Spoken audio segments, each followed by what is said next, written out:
Welcome to another installment of the Final Scoop podcast. My name is Robert Schinetsky, the supplement engineer. Joining me, as always, is my international band of brothers and industry insiders, and Lukasz, Rytkowski, Prometeus Intelligence Sports Technology, Robert Samborsky, Apollon Nutrition, Shane Baby Smith, Face Smith, Stack.com, and joining us today, special guest, longtime industry veteran, and the founder of NutraBio, Mr. Mark Glazier. Welcome, my friends. Mark, thank you for joining us here today, and we're going to have some fun, guys. How is each and every one of you doing?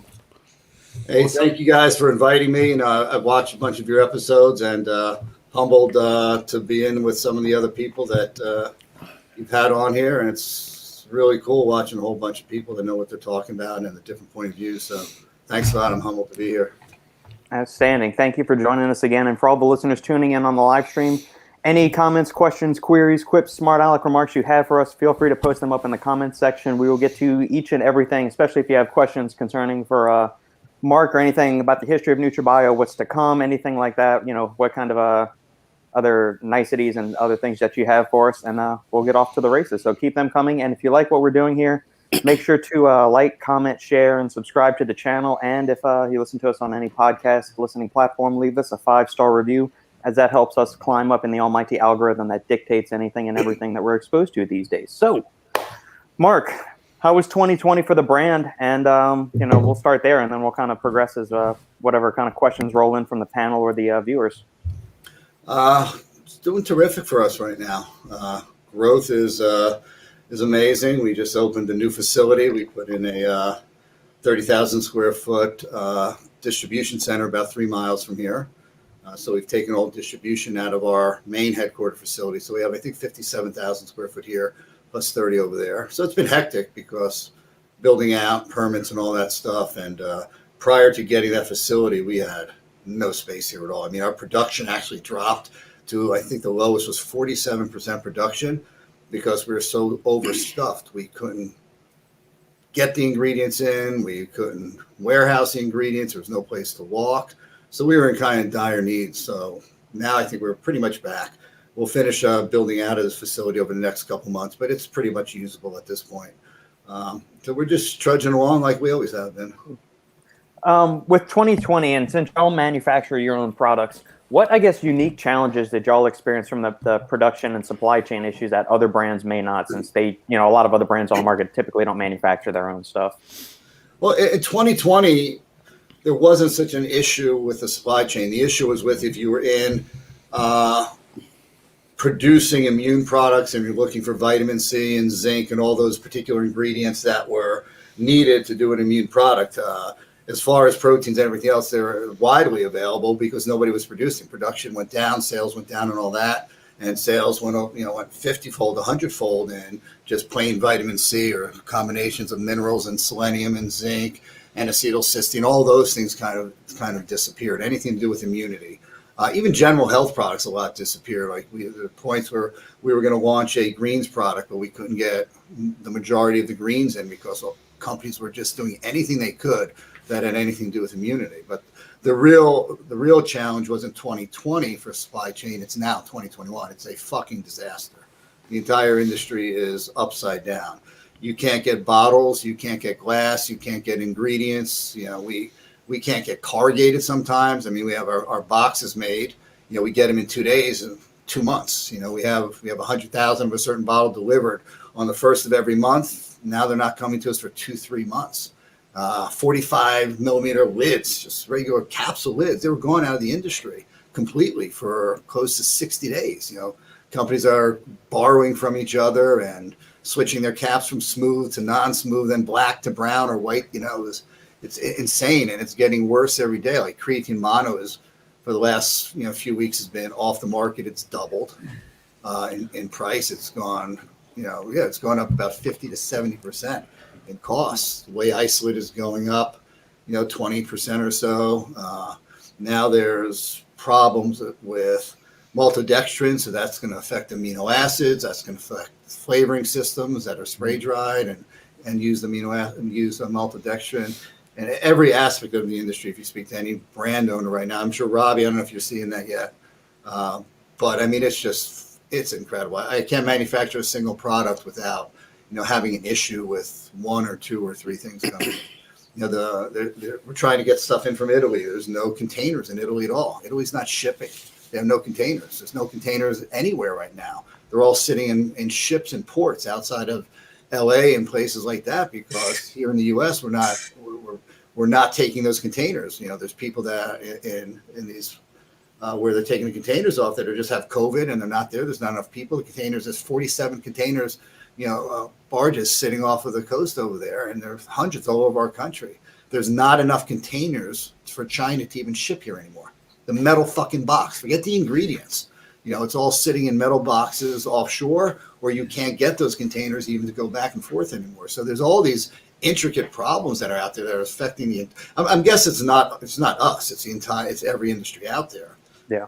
Creatine is out, and I don't know the reason they gave behind that is there's a subchemical that's used to manufacture one chemical to make creatine that's used in PVC piping, and one of the two manufacturers who makes that closed up. PVC piping is raging right now, so now they're paying more than creatine companies that manufacture creatine, so there's a shortage out there. But we're seeing in every part of packaging, anything is an issue right now. Is that why when you did the leg day, the tub was green? Partially, yeah. I mean, I thought it stuck out. I was like, there's got to be a reason here. We had a full truckload of those green bottles sitting here, and we're like, we didn't know what to do with them. That's kind of our color, but every time we tried to do something with it, it didn't really work out. And we were back. If you looked at the first launch of Leg Day, when we let it go in advance, it was a black bottle. That black bottle, I think, is a 2,500 cc.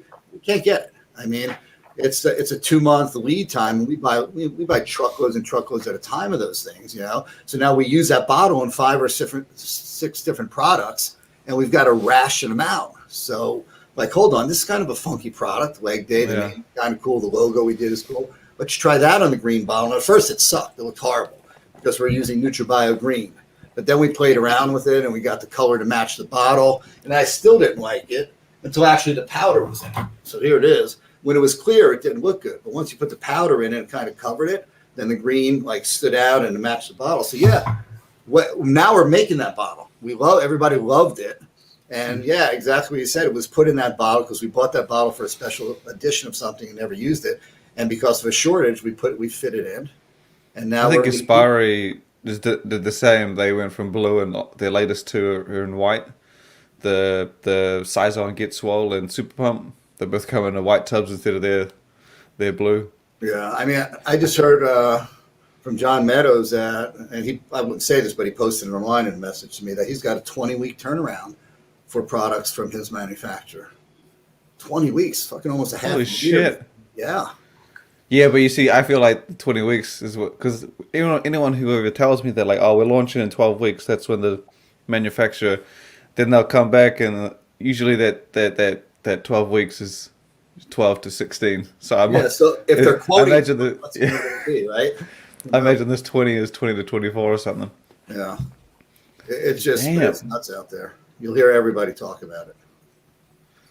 I mean, if you're doing production in glass right now, you're fucked. There's no glass out there. You can't buy glass bottles. And a lot of companies are now switching to bags for the proteins and stuff.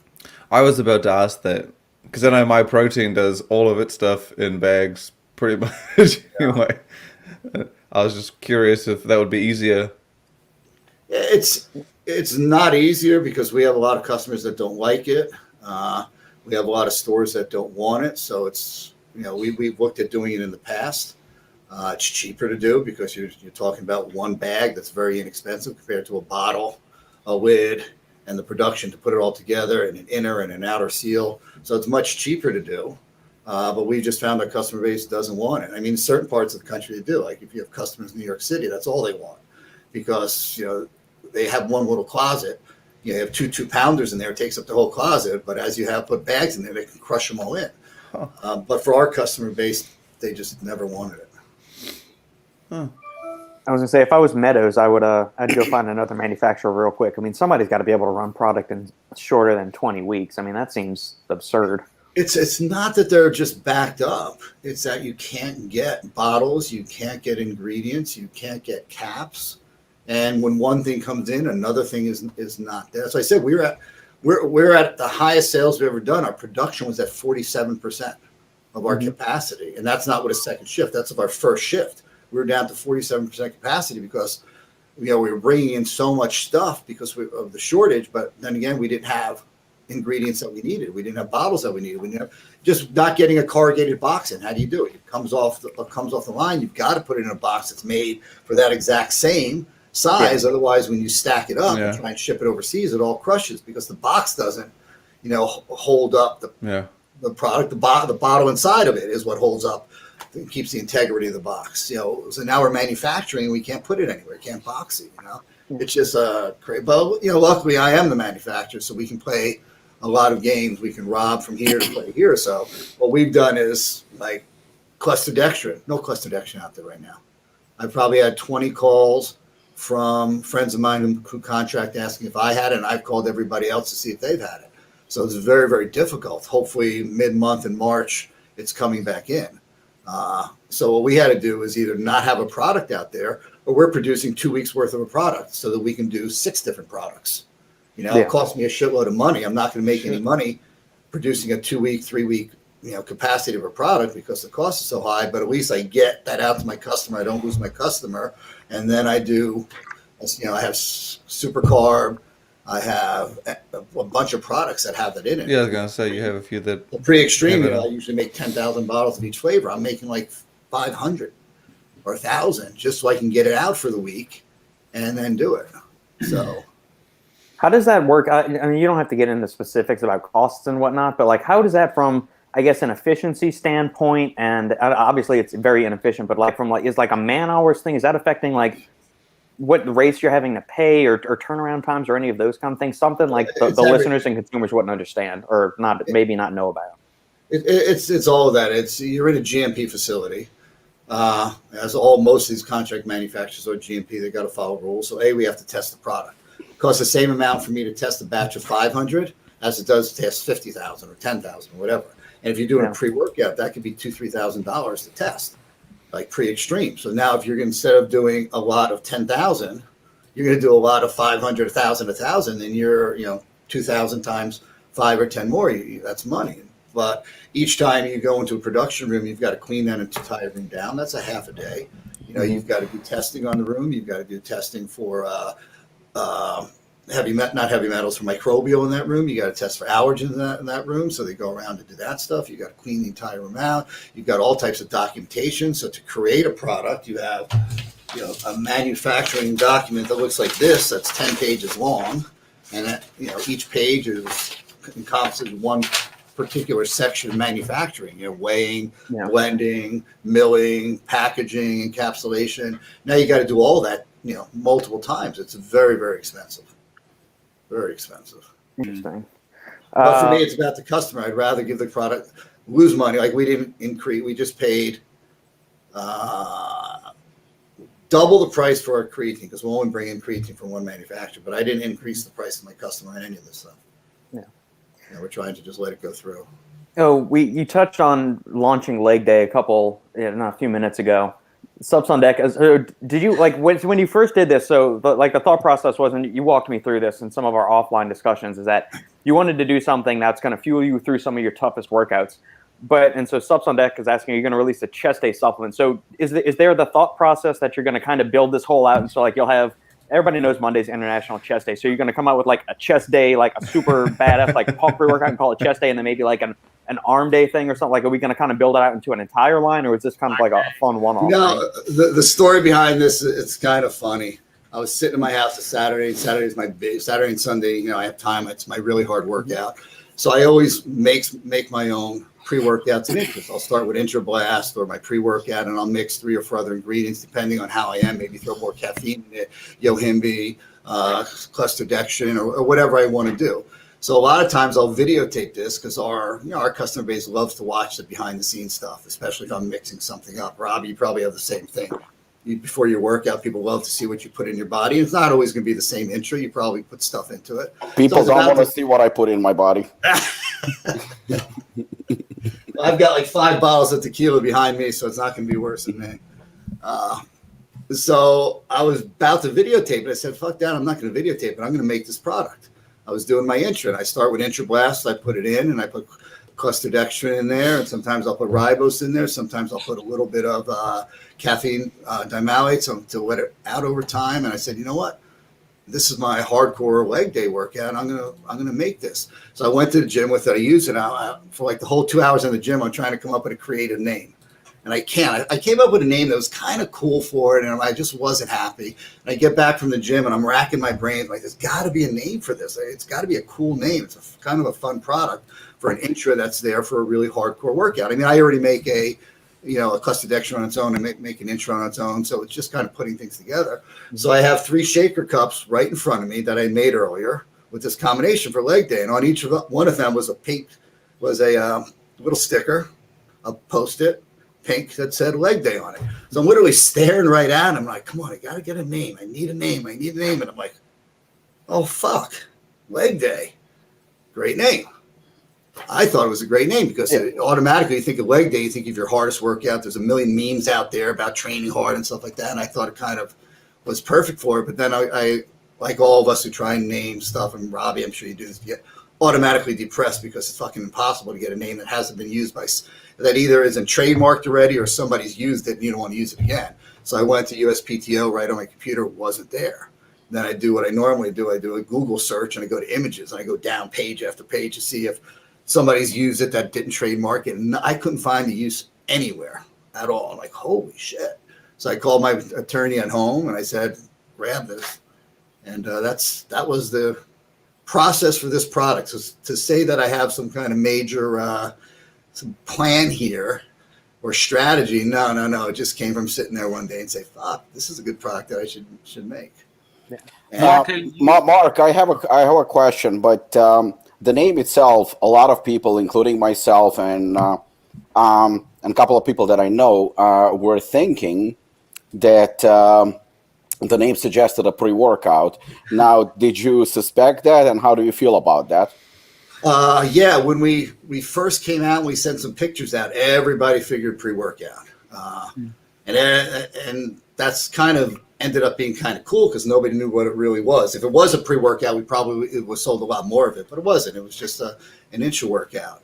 So everybody, who was commenting on our page just said, yeah, it's a pre-workout. It's a new pre-workout. So it was kind of a surprise when it came out. It wasn't a pre-workout. It was an intra workout. And then all the pictures we put up purposely were upper body, not leg workouts, because we wanted people to like, well, what the fuck? It's called leg day, but all you're doing are biceps. But then we could answer that question. No, it's not just for leg day. It's for any time you want to train like it's leg day. So, and by the way, there was no master plan to this. This just came out as we went along, and it just kind of worked out. We didn't think about that up front, Robbie. We didn't think, oh yeah, let's do this. But it ended up that people like questioning us, and worked out. No, it's not necessarily, I think, a bad thing. I think sometimes a little mystery and mystique about the product, I think it's great. Yeah. It's just, I mean, when it was released, I remember Shane posted it up, and I saw a bunch of comments, and obviously, I read some, and some people were surprised that Sean Clarita is pictured training arms. Yeah. And a lot of people expected that it's a pre-workout. I mean, I expected it's a pre-workout too. I don't think it's necessarily a bad thing, but do you think that it worked against the product, or do you think that it worked out perfectly well? It worked out for the product. So the consumer didn't know about it, but stores did, because our sales guys out on the road were already pre-selling it 2 weeks in advance. And we knew from that the stores loved the concept, and we had pre-sold everything out. So we weren't sure how the consumer would take it. I wasn't even thinking that way, to be honest with you. I didn't even think, oh shit, this is what they're going to think, until I started to see what you saw, Robbie, until we put the first picture up and everybody's like, yeah, pre-workout. I'm like, oh shit, is this good? Is this bad? Everybody's going to think it's pre-workout. Now they're going to be upset when it comes out. But as soon as Dan got out there with the sales team and we got the feedback from the store owners, we realized we had something pretty good there. So, sometimes shit works out, sometimes it doesn't. Sometimes everybody thinks you have this huge master plan and you don't. You just do it and it works out. So this one actually worked to our favor without any grand scheme to make it work to our favor. And I just happen to love the name. Was the leg day like a contribution, I should say, a bow down for the Sean Clarita who won the the title for 212 Olympia, or was it like your project that you were thinking about it like? No, Sean Corrida's a huge cost deduction guy, but like I said, it just came off while I was sitting on my desk one day. And it's actually not the exact product that I would use because I brought in formulas. Like Robert had involvement in this too. He came in and he helped. I said, okay, this is what I'm doing. This is what I want. Cost deduction, my intra. What should we take out of intra that doesn't need to be there? So I wanted it to be like the opposite of a pre-workout because other people do this a product similar to this, and it's okay. I'm not putting that down. But then they take pre-workout ingredients like citrulline or creatine or beta-alanine and they put it in. But I figured that everybody's going to be taking pre-workout, and I didn't want this to conflict with the pre-workout. I wanted a person to be able to take my pre-workout Rob or whatever they want and not waste the money of having double citrulline or double beta-alanine or any of that stuff. So we wanted to take all of that out. We took out some of the recovery stuff because we didn't want it to be a real hardcore recovery. We wanted just to kind of be what's there for the intra blend, the intra. So the idea came from what I do every day, but obviously before I put it to market, I want to get other people involved, and Robert was instrumental actually in helping us formulate this, and he's kind of become my go-to for going out there and doing all the research, and I want to do this. He goes, you can't do that. He's the GOAT. Yeah. Wouldn't go that far. I want to ask one more question as far as the green bottles, because you mentioned that, at first you didn't like them, and now you personally liked the concept and the idea. So are you planning to move with the green labels, and we can see like more often, like from like, let's say, go with this vibe and see more products with the green tops? Yeah, I think so. Like I said, there was no plan. The funny thing about this is these green bottles were already being thrown out. We threw out half a truckload already. We had zero space in our facility for the last 6 months. So we had to get rid of everything. So we couldn't figure out anything to do with this. We threw them out. Yeah. And we had half the truckload left of them. I think we had 6,000 or 8,000 left, and they were all marked for quarantine to dispose of. And I was sitting there one day, and I'm like, holy fuck, did you guys throw that out? I don't know. We'll go back, check it out. And they actually, it takes time to throw these out because you have a couple bins out there. Every day they're throwing out a few. So ended up, these were going to go in the garbage, not because we didn't want to use them at some point, but because we had no space in the facility. And we needed that space. You're talking, 24 pallets or so. So we saved them. We threw out half. We used them, and everything worked out together. Now people, really like the label. It's kind of a break from NutraBio, which is more serious all the time. But I thought it was just a good, fun product. But the product itself is very, very serious. I think it's an awesome product down there. I think maybe a pre might come off it at some point in time. I'm not really sure yet. We'll see how it goes, and we'll see what the consumers think and our customer base thinks about it. Yeah. We just mentioned Sean Clarita a second ago, and obviously Lukasz said that he won the 212 Olympia this year. And one of the debates we've had kind of on the show, or just one of the talking points we've had, is the changing landscape of having a high-profile bodybuilder on staff or have like these fitness influencers. How much are they worthwhile for the brand to invest in? How much do they return? Like, what's the return on investment from the brand side of things? Can you give a little bit of insight into, I guess, the utility or value you see in having some of these high-profile athletes on staff, or was there a significant uptick maybe in sales or revenue or just brand exposure when, following Sean's big win?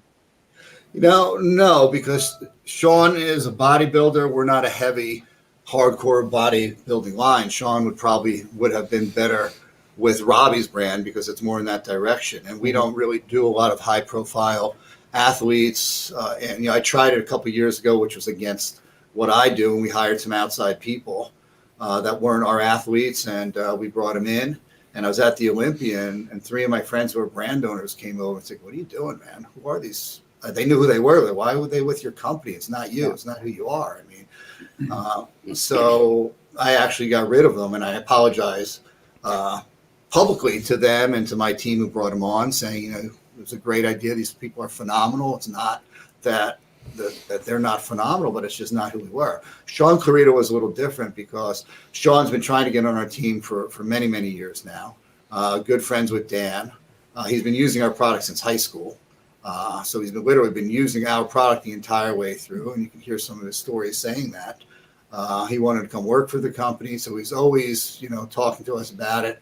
He's a homegrown Jersey boy, which is big, and nobody's ever won the Olympia here at Jersey. So Dad's been trying to get him on for a long time. When Eric Schwartz came on board, Eric said, "Yeah, mate, this is the time to do it." So we called him in, and basically he sat there and he said, "Look, I'm going to win the Olympia." Now we all know the entire fucking world thought that there's no way for him to win the Olympia. Right. So I think he tells the story the first time he got his pro card. One of the judges came over and said, "Here's you got your pro card now. You're done. You'll never go any further than this." And so when he came in, it was more of here's a homegrown guy, here's a Jersey guy, here's a guy who was never on our team, but has literally been using my product for I think like 12. He said he was mentioning flavors like chocolate chip that I forgot chocolate chip mint that I forgot we even made in protein. I'm like, damn. So it was kind of more of a fun thing to do. What's going to happen in the future is going to be totally up to, we'd love to have him. He's a fucking phenomenal guy. I mean, I don't know if I ever met anybody who worked harder, who had more focus. I mean, we couldn't do much with him during the last months because when I say focused, I mean, he was at that gym. At the end, he was sleeping. I mean, his mind was just there. And we'll see in the future. I'd love to have him stay aboard the company, but somebody might come and he's a huge superstar now. Might offer him 5 times as much. And if that ever happens, all the power to him, He's a phenomenal guy. He earned something that nobody, I don't know anybody so far has come to me and said, "Yeah, I knew he'd make it." Up till the last year, maybe. So just a great person, and it worked out. It was a fun thing to do, and we supported him financially so that he didn't have to work and he can do this full time. And it was a fun year, a nice year. Mark, I'm sorry, but a little correction. Yeah. Sean is not the first from New Jersey to win the Olympia. Oh. The first one was Devana Medina. She won Figure Olympia. She is actually the first one to win the Olympia title out of New Jersey. Another thing is that I do understand what you're saying about athletes and sponsoring and all that. And we actually discussed this on a show that there is less of a need in athletes these days than used to be because there are so many of them. And on top of it, the whole landscape has changed quite a lot. I do believe that Sean has used NutraBio products, to some extent. But I'll tell you this: about 3 or 4 years ago, Sean came to Apollon and also wanted to work with us. I think the bottom line is athletes will work pretty much with anyone who pays them. Let's just be transparent about it. They want money. They want to get paid. That's the reality of it. A lot of them might use NutraBio products or Gaspari products or whatnot. And I know of quite a few athletes who are signed with other companies, but still use other companies' products. Absolutely. I think that's just the reality of it. And at the end of the day, I think that athletes are asking for way too much money. Some of them are definitely worth it, without a doubt. But at the end of the day, that the landscape has changed tremendously from 10, 15 years ago. And in terms of, that you're not exactly, a hardcore company or something like that.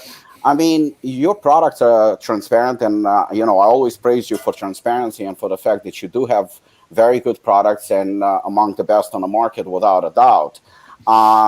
However, I think that the benefit of an athlete, we've been through few. The benefits for most athletes are not quite the same as they used to be. And I think that NutraBio can be fine without an athlete. I think Apollon can be fine without an athlete because today the marketing, the social media has changed so much that we can promote the companies without the use of athletes. And again, I don't want to sound like I'm hating on athletes because we have athletes as well. I think that it all depends, and it's all relevant at the end of the day. I think NutraBio would be fine where it is, just like Apollon, just like Gaspari. I mean, Gaspari, of course, is a former runner-up at the Olympia, and he's a legend of the sport, so probably even less of a need of having athletes today. But you have to agree that you've been in the industry for many years. I know that you've changed the way you do business a few years ago when you went from direct-to-consumer to doing what you're doing today. So maybe having an athlete or a store having a poster of an athlete on their door, perhaps it helps. But at the end, I think that the company can survive without athletes. There is less of a need like it used to be. So I think that the value of athletes, it depends on an athlete. I mean, you have Sadiq, who is with GAT or was with GAT. I'm not sure. I think he hasn't competed for quite a few years. He has never won the Olympia. Nevertheless, he's extremely in demand. I mean, I think he helped launch GAT, and he's done tremendously well for them. So today you have a lot of influencers, and the whole landscape has changed a lot. Yeah, you know what? I'll probably agree with everything you said there. And if I made it seem as though Sean was taking our product exclusively, no, I don't take my product exclusively. I've got a closet full home of other people's products that I use too, because we don't make it or for various reasons. No, Sean was never an exclusive user, but we had talked to Sean for many, many years, and he was using our product for those years. And I'm sure he was using many other products. And yeah, I've been to the Olympia where we set up a booth, and you're exactly right, Robbie. People come over and they're like, "Hey, how are you? I'm so-and-so. I'm an athlete. I came here just to meet you. You know, and I've always wanted to be with your company, and you're the only company in the world I would ever do." And they'll quote a few things, and all you got to do is say, "Oh, what product do you take?" And they're like, And then you say, "Well, let's talk later." You see them walk to the next table, and they pull out the same notebook, open it up, take another page out, and do the same thing. So, NutraBio has just never been a sponsored athlete type company, and we don't have the infrastructure. You know what? If you look at what we've done with Sean Corrido, if Sean Corrido was with Redcon, they would have done much, much better. We don't have an infrastructure to even know how to work and how to utilize Sean in any capacity. So even moving forward, it's not what we do. We don't know how to use it. And I agree. If you go back to the early days, some of these guys were paying major six-figure dollars. But in the early days, when Animal was the biggest out, before Universal was out there, the market was bodybuilders.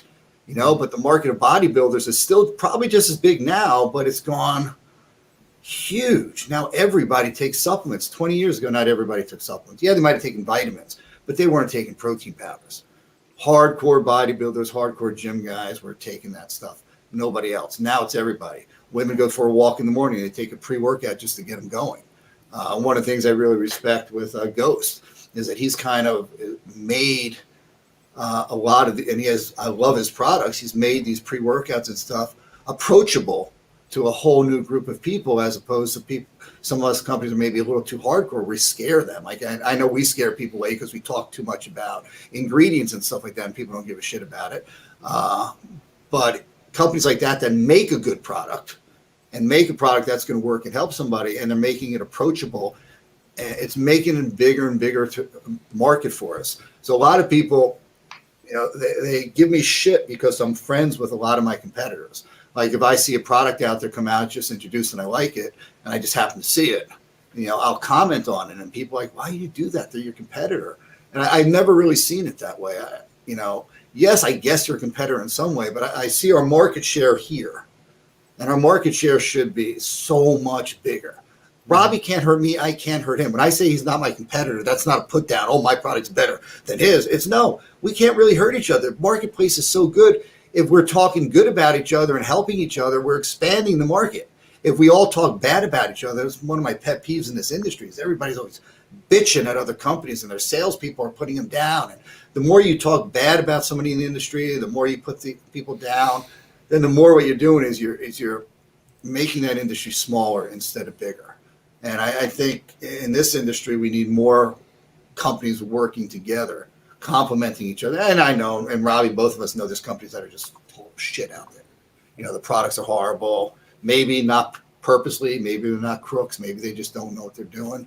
But there's really good companies that have come along. There's this whole generation of guys that are putting, like Chris Waldrum. I love his products. I love a lot of the stuff he does. I'm not scared to put a post out and say, "Hey, man, I love this fucking product you put out there," because I think that doesn't hurt my business. People don't say, my customer doesn't say, "Oh, I'm going to leave you and go to him." They look at stuff like that and they say, "Wow, this industry is really, really cool." Just on the athlete note, I feel like if there's anyone who got the most out of an athlete, it would be NutraBio and Sean, because that situation, I mean, you got him when he believed he was going to win the Olympia, and he actually did. Like, you weren't paying Mr. Olympia price. You paid, not that like it would have been much whatever, but you got him on and you believed in him and you brought him on as an athlete and a team member. But I mean, the amount of attention he would have brought to the brand from winning would have been. I'm pretty sure that's what I remember when ProSub signed Sean Roden, and they were hyping him to be and the new Mr. Olympia, blah blah blah. But he didn't win that year, and then I think they parted ways after that. But you got the deal that I think that everyone would probably want. You bring him on, absolutely. and then he skyrockets to popularity because he won the Mr. Olympia. Like But I agree with Robbie. I don't know what that means anymore out there. I mean, first of all, the company's got to be able to utilize it. Just because you have somebody big, and they're with your company, doesn't mean anything. You have to be able to position them in the right way and make that work for you. I have a bunch of athletes in my company. They're all the same. Jimmy Rivera, Lyman Good. I've known these kids since they were 14, 15 years old. I don't just bring them on from the outside. They've been using my products for a long time. They're like a family. And when Sean came in, no, I didn't know him that well, but he was kind of like that since I knew he was buying our product all that year, and he kind of fit into the culture a bit. Do we make a lot of money from that? I don't know. Was it a fun year? Did it work out great?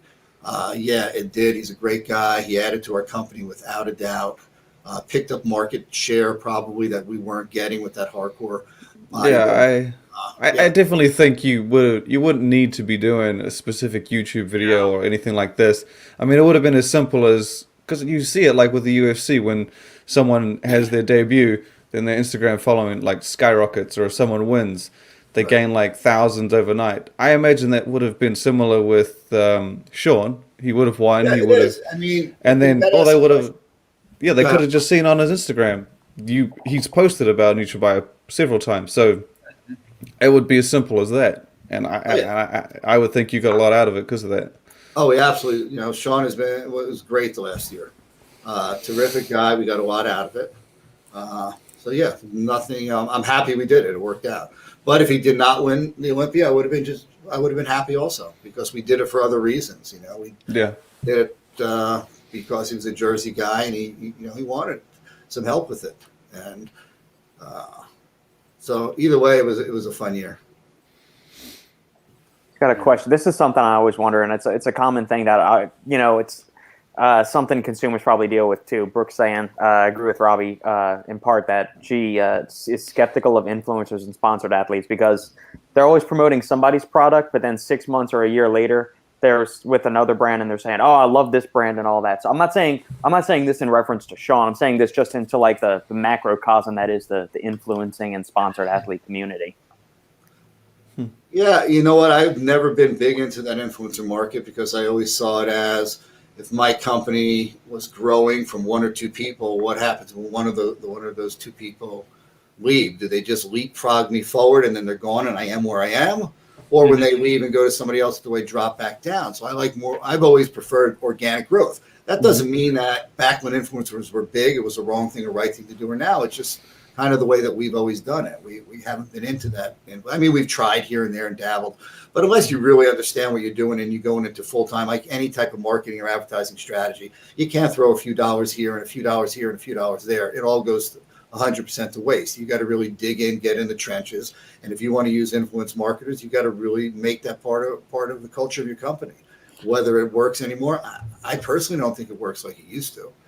I mean, influencers, jump from people to people, or from company to company all the time, and their followers know it. So their followers might love the influencer a lot, but doesn't necessarily they're going to buy what they tell them to do. I mean, I love micro-influencers. Micro-influencers are, it's been going on for hundreds and thousands of years. It's that person in your town who becomes the expert on the movies, and whenever you're going to go to a movie, you call your friend so-and-so because she's seen every movie, and she becomes the influence there. Or you're going to go to a restaurant. I call my friend Donnie. Hey, Donnie, I got to go to a restaurant. Where do I go? Those are these little micro-influencers that everybody in their little surrounding listens to. And those getting more and more of those type of micro-influencers, which we all do. That's how we're building up our company, as I think the better approach and the kind of approach we've always tried to take. Mm-hmm. I personally don't remember when, NutraBio was investing in like influencers or athletes. And I think that, the Sean was the biggest hit, I think. Because I remember when you brought Eric to the team, you had changed your strategy a bit, and that's when Sean came along, and that's when this entire machine just got like renewed. So Yeah, no, but we didn't change our strategy at all. So we weren't making a decision to start bringing in more and more influencers. We brought it in because it was Sean, a local guy, and that's we didn't bring anybody else on at the time, and we weren't planning on. If Sean lived across the country somewhere else, we probably wouldn't have done it. Being a local Jersey guy, there's just some kind of fun in that,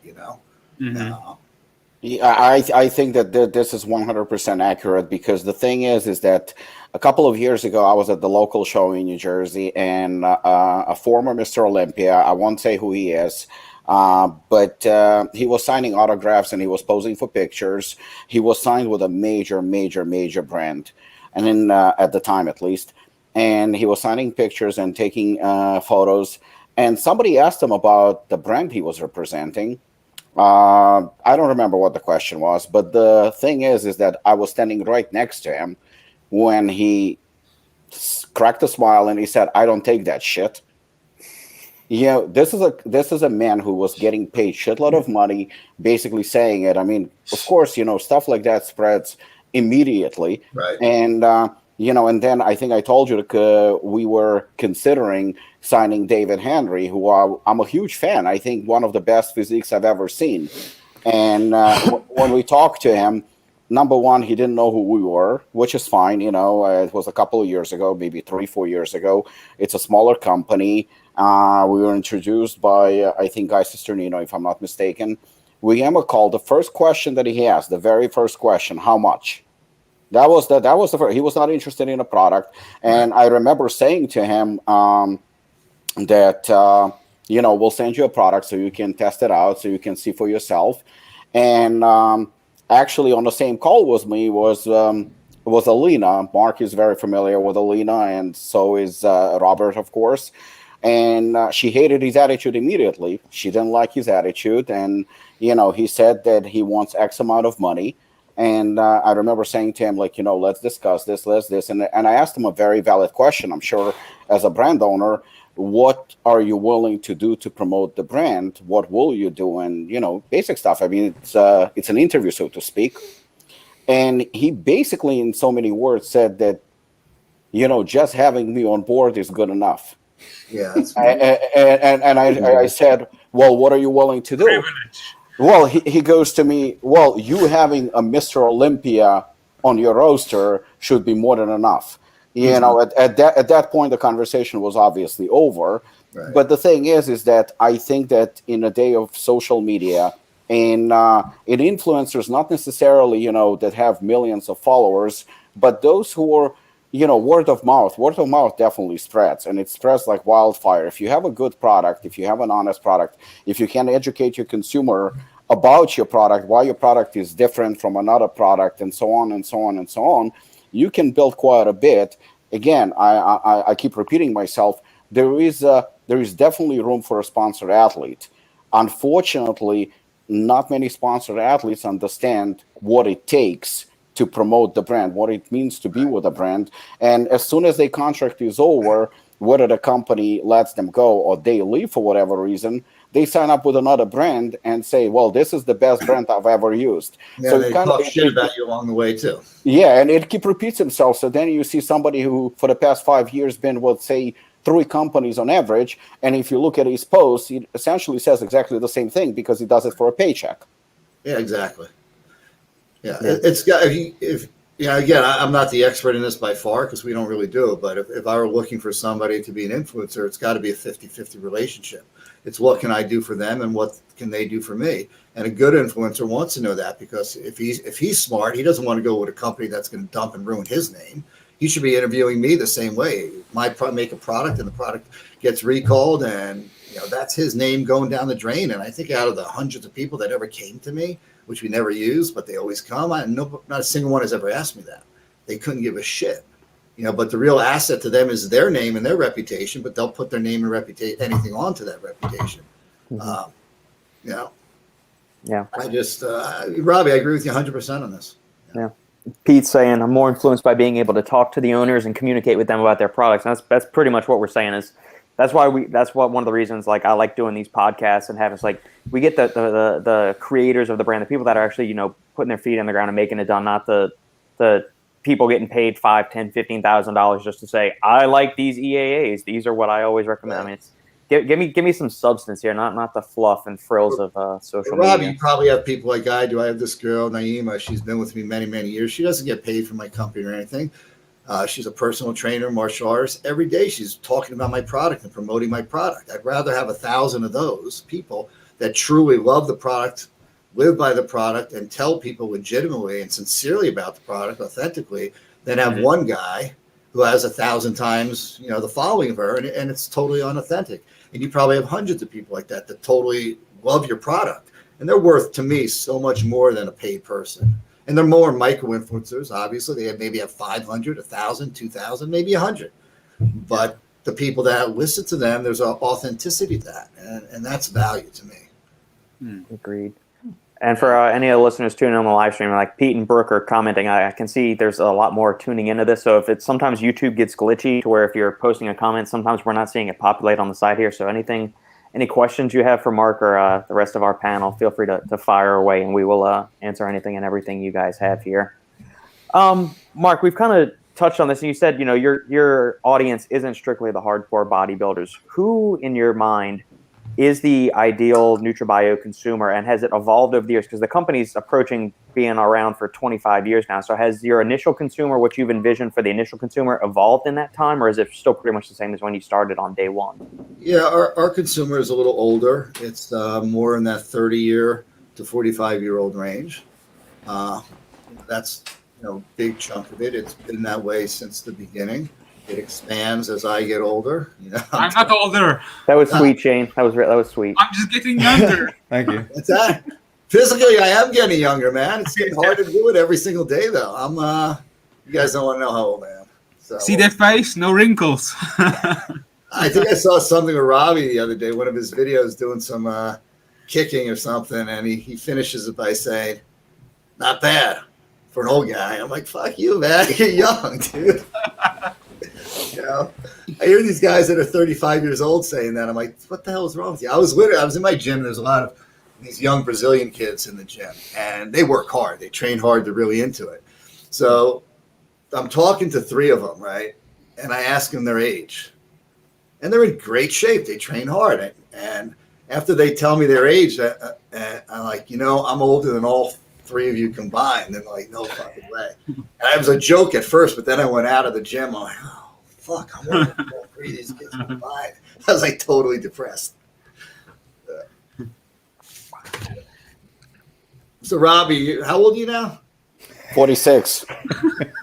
Man, keep kicking, buddy. Feels good not to be the oldest one on the panel right now. Yeah, we're missing TJ. He's usually the grandpa on the set, but I guess Mark, you have that honor today. How's old TJ? I think 49, 50. I thought he was like 55. He looks 55, but he's I thought younger. 99 or something like this. It's all those stims, man. They just age you faster. That's what it is. My father passed away. He was 27 years old, and he was 27 years old for the last 60 years of his life. So I think I'm going to take his age on. At 27, he stopped telling me. 51 in 3 weeks. No, Mark, you were mentioning 35-year-olds. Lukasz just turned 36 2 weeks ago. Was it 2 weeks ago or was it last week, Lukasz? 2 weeks ago, yeah. 2 weeks ago, yeah. I'm 35. Shane is 33? Yeah, Shane's 33. Robbie's older. I'm the youngest, apparently. 58. Yeah. I turned 58. Yeah. Super impressive when brand owners actually appear in discussions like this, not relegating it to a peon. Shows dedication. Well, yeah, that's what the purpose of this show is to get the movers and shakers in the industry, not I noticed when I said I was 58, nobody could even comment. It was like, oh, you're young, man. You're young. Nobody said I didn't even hear that. You said you're 58? You're full of shit. It's one of those because it's so far. Like Robbie, you can be like, "Oh, you're old, haha, grandpa." But when you are actually pretty up there, you don't want to make a joke, do you? it gets pretty up there. You're just like, okay, it's not I'll funny be back anymore. in a minute, guys. No, my favorite was Robert said, "Oh fuck." So I was like thinking, like, did it mean, "Oh fuck, you look too old," or "Oh fuck, you look good"? Yeah, that's what I meant. Like, no, was You he know what? serious He about didn't like say you, which you was, said so we'll 58? leave it at that. How's that? I thought he was joking. Like, I didn't think you don't look that old. If he said he was 58, That old? Whoa! you don't look 58. See, the person who defies age the most in the industry to me is Eric Schwartz. When that son of a bitch told me how old he was, I was like, "No, you're not." How old is he? I'm pretty sure he's in his 50s, isn't he? Everything No. 50s. No, no, Yeah. no, no, no, No, Late 40s? no, 40s. I'm pretty sure he is. No, he's not. No. Because he looks, and I remember asking, I think he might be late 40s, but he don't look 40s. I think he's 40. Shit, he's gonna kick my ass. You know I what? think he's 47, 48. He's not going to kick your ass. He said he was 50. Oh, I know. I Eric, remember- I know Eric watches the show, so if you're tuning in on You the know live what? stream right now, Eric, go ahead You're and screwed. let us know in the comments how old you are. I remember he asked me, and I said, dude, I you're thought like he was late. 35. Yeah, I thought he was like mid 30s, late 30s. He's like, no. And I was like, but how? You look so not old. And and he lifts and everything. And he says, oh, and then he's pulled out some shit. He's like, oh, I take this and this and this. I was like, look, man, Head and you're shoulders. not going to pull 15 years off your face, okay? It doesn't work like that. Maybe he's got that young skin or something. I don't know. Well, Schwartz, that's usually a Jewish heritage. They've got some decent genetics, although TJ looks old, so as we said, maybe it just kind of goes one way or the other. Mark, let's get a little inside your daily or weekly supplement intake. That's a lot. Luckily, I get a good price break. Yeah, see, I knew he was close.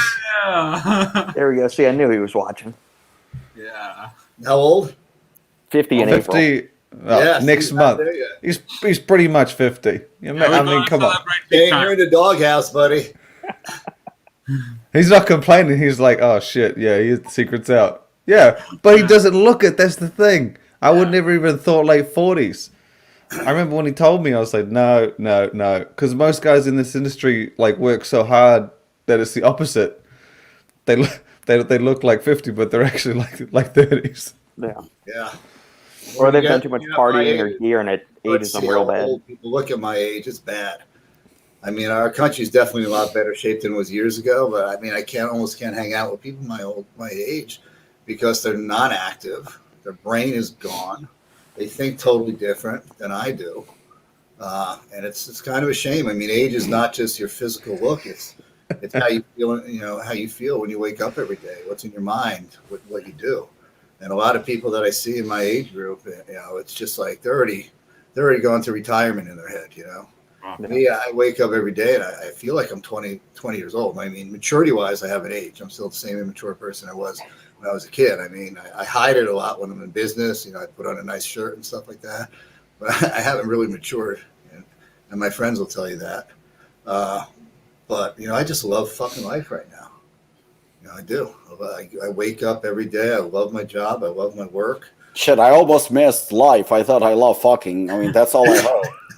That goes without saying, doesn't it? That would keep you young. It does. It definitely does.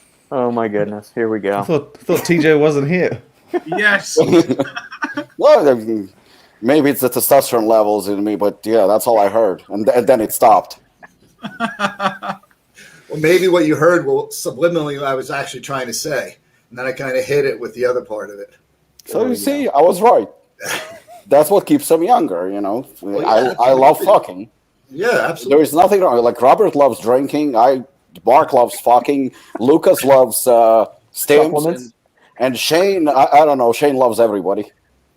I thought you were going to say low carbs, but you missed. No, that's You Robert. missed the opportunity. You really did.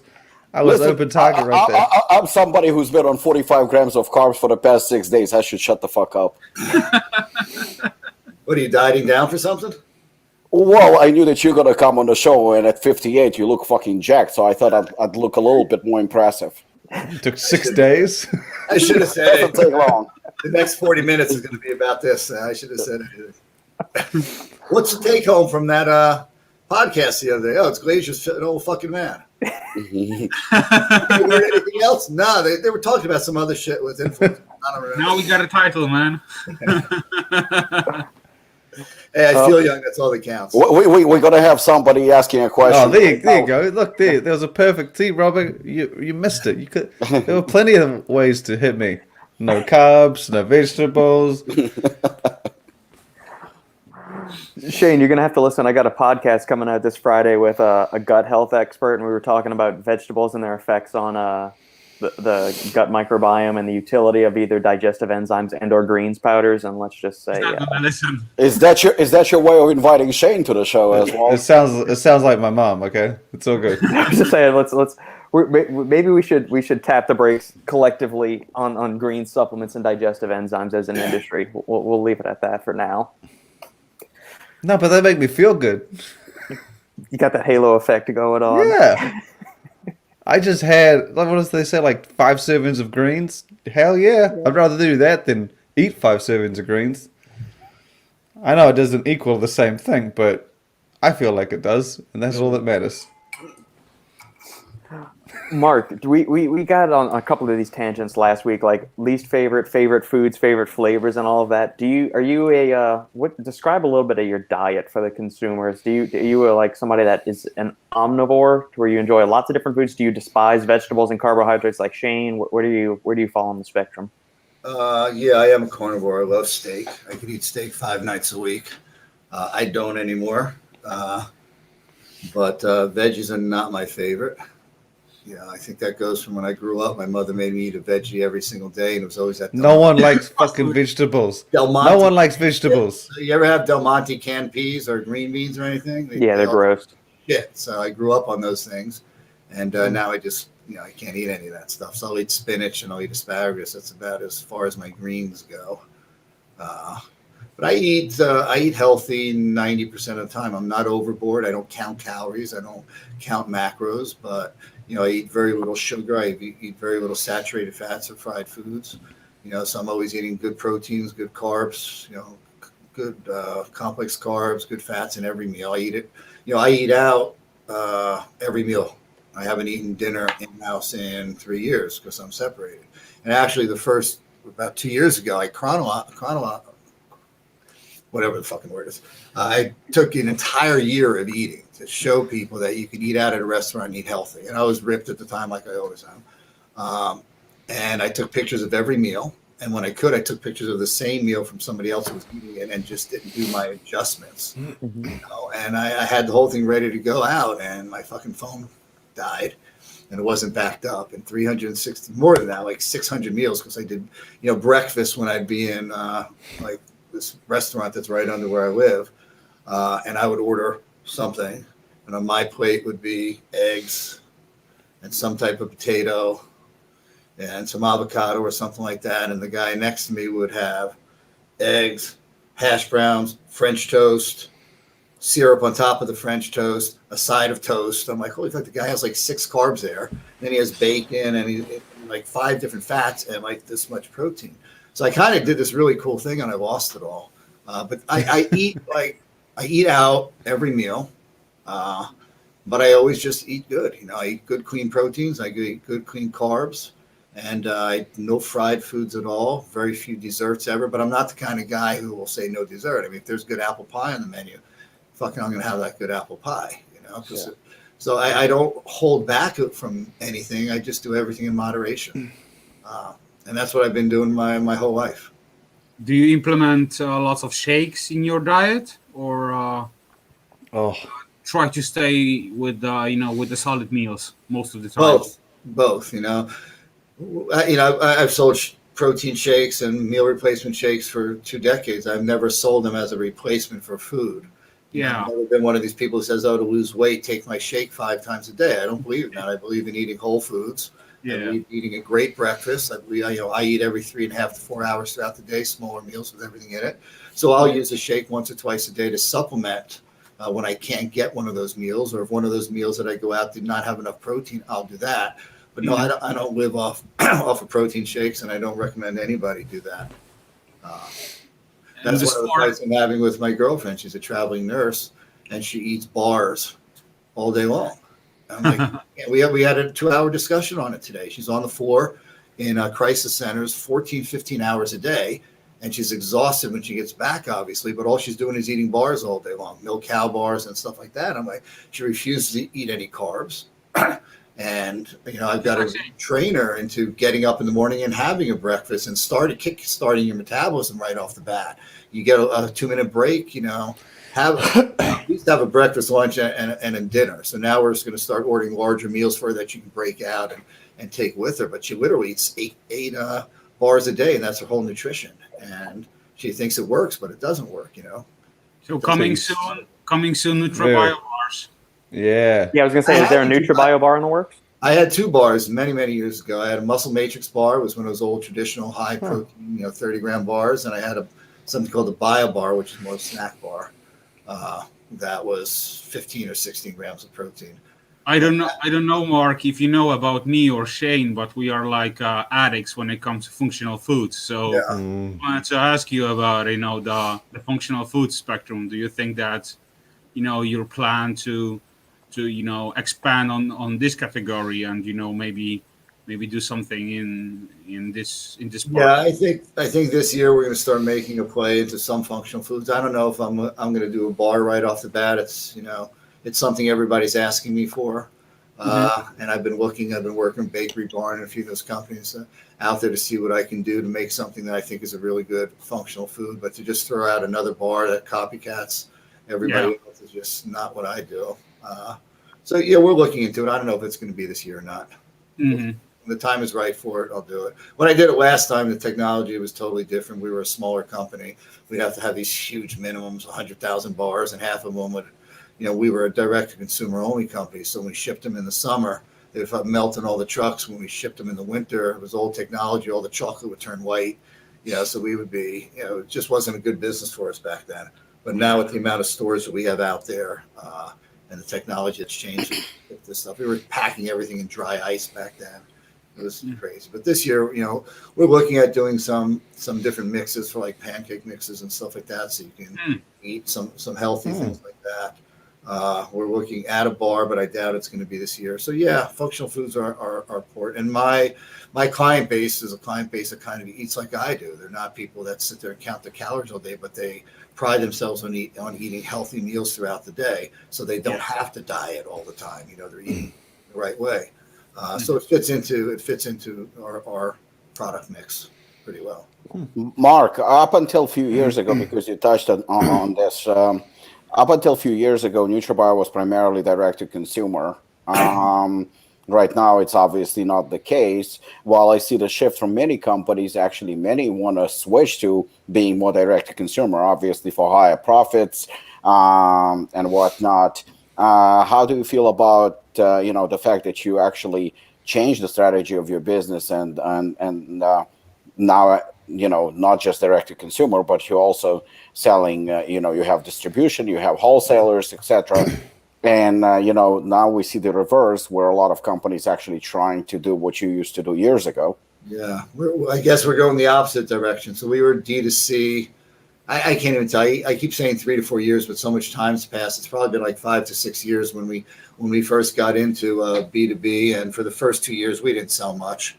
That's back in the days when we were doing a lot of talking and we got started in that. We didn't know what the hell we were doing, so we did it very slowly. But, I'm not trying to change my business into that, but I love D2C. I love that direct one-on-one approach with the consumer. NutraBio was built on old-fashioned word of mouth. We were never good at social media. We're getting better, but it was literally old-fashioned word of mouth, not social media word of mouth, and that's what we've used since the start. We're getting better at other things with social media, but, that one-on-one with the consumer, talking to them every day is what I love. I still answer phone calls when people call in. I'm always online talking to them. I had a consumer, because of some shortages that we have with the supply chain, reached out to me, about 3 or 4 weeks ago and say, hey, I haven't had this product. It's been 2 weeks. Nobody's had the courtesy of reaching out to me. Nobody's called me. And I'm like, what the fuck is he talking about? We have this whole system. So I had to regroup all of my people and say, what's going on? This is a customer, you can't not ship him a product for 2 weeks and not call him and tell him, every 2-3 times a week, let him know what's going on. So we were slipping up in that area. But I'm one-on-one with customers all the time. So when I see that slip up, I can make those changes, and I learn more from them than from anybody in the industry. We don't do sales. We do 3 major sales a year, Memorial Day, Labor Day, July 4th. No, Black Friday. Yeah, we got rid of it. So we used to have these tiered things that we did, and I thought that was a great thing to do, All right, you buy this much, you get this discount. Then one day a customer just goes on our BioCrew and says, why do you do that? I mean, your other stores are giving 20% discount. We're loyal to you. We buy from you and we can buy your same product cheaper everywhere. And I read his comment. I'm like, he's fucking right. Why are we giving a 5% discount if you buy up to $50? So we got the whole team together and we learned from our customer base. We got rid of that. We went straight to our 20% discount. I mean, we don't have these huge discounts in our company because, the quality of the product, I'm sure you're the same way, Robbie. Robbie's got a great product out there. It's total transparency. Every single ingredient is fully in a therapeutic dosage. It costs a lot to do. You can't have these buy one, get one, but you can once in a while, but you can't have buy one, get one Tuesdays, buy 2, get 3 Fridays, buy on Friday and Saturday, buy one and get three hoodies. That's all got to be built into the price of your product. If you're selling a $30 product and you're selling for $15, it's a $15 product. You're not, you might be fooling the consumer, but that's all it is. You cannot afford to give all that away. NutraBio has always been that, all day, all pricing all the same time. But it's so, I love that one-on-one. I just love that. And now I have that with stores. So I'm not big into GNC and Vitamin Shop. We tried there. That kind of thing is not effective for us because we don't have that one-on-one experience. But now we have that with a lot of store owners, where I know them, they call me, I have a crew out there. If there's an issue out there, they're with us direct, and we know the hardships that they're going through. We know before this all happened what Amazon was doing, what COVID's done, how the whole market has changed. And we've picked up a lot of stores across the country, and I happen to love it. It's now I have that relationship with a store owner or their team that I used to have with a customer. So I'll never get rid of D2C. That'll always be my stronghold. But I love dealing with stores in that relationship. And, probably like, nobody else has a brand here, but you all understand what's going on out there. You have to control.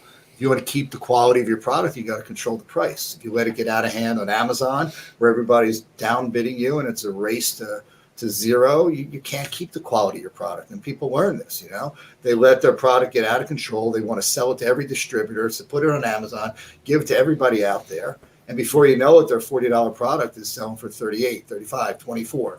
It's all over the marketplace. Everybody needs their margins. They can't ever gain that back. They can't ever get it back to a $40 product. So what do? They've got to reformulate their product, and they've got to take something out of their product. And a lot of times, and I know Robbie and I have a long relationship, so I know how well he understands reading a label and how well he can pick apart somebody's label. And a lot of companies launch with a proprietary blend, and I know there's a lot of people who are against that now, but they don't see the significance of it. They'll launch a product, and in their first part of their prop blend, they'll have 3 ingredients, and they can manipulate those 3 ingredients. So an ingredient is going to be very important. They're going to feel they have it a full dosage. Okay. And they're selling it, and that product goes to market and it does well. And then 6 months later, without changing anything on the label, they can take the first ingredient, which was the highest, and they could raise it really high up. Let's say it was 50, 50, 50. It was 150 prop blend. That first one can now go to 80. That second one now can go up. And the third one that was giving all the benefit and the people were feeling goes all the way down. There's no change in label. The dosage of that prop blend is the same. The amount of servings is the same. The amount on the bottle for net weight is the same. But companies do this all the time. They formulate for their launch, and they reformulate for a cheaper price later on. I mean, there's so many of these games played out there. Mark, I know the answer to this, but nevertheless, I would like to ask you this: is there any because I know that sometimes I'm kind of like put on a spot with it. Not that I give a shit, but could you find any justification for a prop blend? I've had these arguments all the time. And this is not a science question. This is just legit a question as for your opinion. Only one thing that I could say, okay? And I've heard every single argument to this, and I can turn every one of these arguments around. There is no real justification, but I'd say the only justification is now that you have people like Robert out there, and you have some people who really are looking into the science of products and the formulation of products, and are really looking into the research. So, years ago, if you had a proprietary blend and two of the ingredients were underdosed, people would use the word it synergistically work together, okay? And back 15 years ago, whenever you heard it work together synergistically, you know that you had an underdosed product and it was just a whole line of bullshit. But now, I can talk to Robert and I can say, I don't know, well, I'll make something up. We want choline. You have choline bitartrate, you have CDP, you have alpha GPC, and we want to hit a pathway. And we can just look at each one of these and how they hit different pathways possibly, and how they might have a little different abilities to do something. But if we put them all three in the product at the exact dosages, it's too much. It's going to have a bad effect in your body. So now you can kind of say, well, and Robert could probably convince me in ways, say, let's underdose it. Let's not use 600 milligrams of alpha GPC. Let's mix it with CDP choline or something like that. And he can look at science and figure out a way to do this. And now I got to say, wow, that really makes sense. It's like there's a synergistic approach between this. But it's hard for me to do that because that wording is so bad. So I'd probably say, Robert, that's the only argument that I can come up with myself toward not using a prop blend, is that now people would look at some ingredients that we might drop down that are not at, let's say, citrulline at 6 grams, because we might have found a way to drop citrulline to a lower dosage and utilize something else in that same pathway that work better together. But it looks as though it's an underdosed product. That's the only... I understand that, but don't you think the consumer still deserves to know what's in a product and how much? Oh, I would never get rid of it. I'd say that's the only reason. Yeah, no, I understand. But do you think, like, say, for example, you would use 3 grams of citrulline instead of the standard 6, for example, and there would be a logical explanation to why you've done this because of Robert's advice or, science behind it or whatnot. Doesn't really matter. But I still believe, this is a personal belief, that a consumer deserves to know what's in the product and how much. And I'd rather give them that scientific explanation and make a reference to Robert or anyone, as if somebody helped me with a formula or there is science behind it, and say, like, listen, yes, there is only 3 grams of citrulline, but here is the reason why, rather than putting it in a prop blend. Because let's face it, 3 grams of citrulline will cost a hell of a lot less than 6 grams of citrulline. So I think the consumer deserves that explanation. 100%, I agree. I would never get rid of I would never change it. I'm not saying that that's a justification for it, and I would never do it. I'm just saying now we want to do stuff like that. You probably want to do. We all find ways that we can mix ingredients and not, have the full dosage. And if we do have the full dosage, it can have a negative effect on us. Mixing stems together. Okay. Yep. You can't always have a huge dosage of every single stem. So there is that thing that hurts us, not the consumer. I would never, ever go back and say, okay, I'm going to do a prop blend on my product because of that. And I wouldn't use that as a justification, but I will now start taking some dosages at advice from Robert or other people I work with in the industry and lower them. And that's going to make my product look bad because people are pre-programmed into citrulline 6, betaine 2.5, beta-alanine 3.2, alpha GBC 600, creatine, and people are they don't even know why they're pre-programmed. And some of the things people are pre-programmed into is totally wrong. The servings, 30 servings in everything. It's got to be. They're pre-programmed into thinking that, and if anybody shorts at it all, they think it's wrong. So, that's the only thing that it's not a justification. No, but it's going to hurt people like you and me, Robbie, because 5 years ago there weren't great formulators that I really saw out there. Now there's people that really, really look into the science are going to come to you one day, just like they come to me and say, hey, let's lower this a little. And you're like, no fucking way. That's what I need. That's what the consumer knows about. And it might be better to do that. But still, if that came to me, I would do exactly what you said. If Robert showed me that, I'd say, yep, let's do that. Let's put an explanation on our marketing that says we've dropped alpha GPC from 600 to 300 because we're doing this, and this. So yeah, no justification for it. I would never change it. But that's one of the things that's a hardship to us because we have to now explain that in detail because we've been programming people for citrulline 6 for so long. This is a therapeutic dosage. If you don't have 3.2 of beta alanine, but now we find ways to come around that, Yeah. See, I've actually always thought that was interesting. Is there an echo? Or is it? Yeah, a little bit. Yeah. A little bit, yeah. I mean, I would love to sit in a room, Robbie, when people give you the same argument as me against proprietary blends, because I don't know anybody who's passionate against that as I am, other than you. I would hate a tag team of me and you on a board, and 5 other people trying to go against us and say that it's prop blends are good. That would be a fun experience. Yeah, no, I see like people are saying it, left and right, that there is a secret formula, there is justification. I could never see that, and it automatically pisses me off. There is zero justification. We know what they are. Everybody's going to come and say, well, I put so much effort and time into this, and therefore I don't want everybody to copy it. It's obviously bullshit because any of us we have to, by law, test the product. You have to put the ingredient on the label. As long as the ingredient's on the label, then I send it to my lab. I test it. I know your exact formula. There's very few places where you can't do that. Maybe if it's a whey isolate versus whey concentrate, some stuff like that becomes a little harder to do. But I can figure out anybody's product a lot of times by looking at the formulas. If not, I can test it. I know that it's total bullshit. It's what I used to say.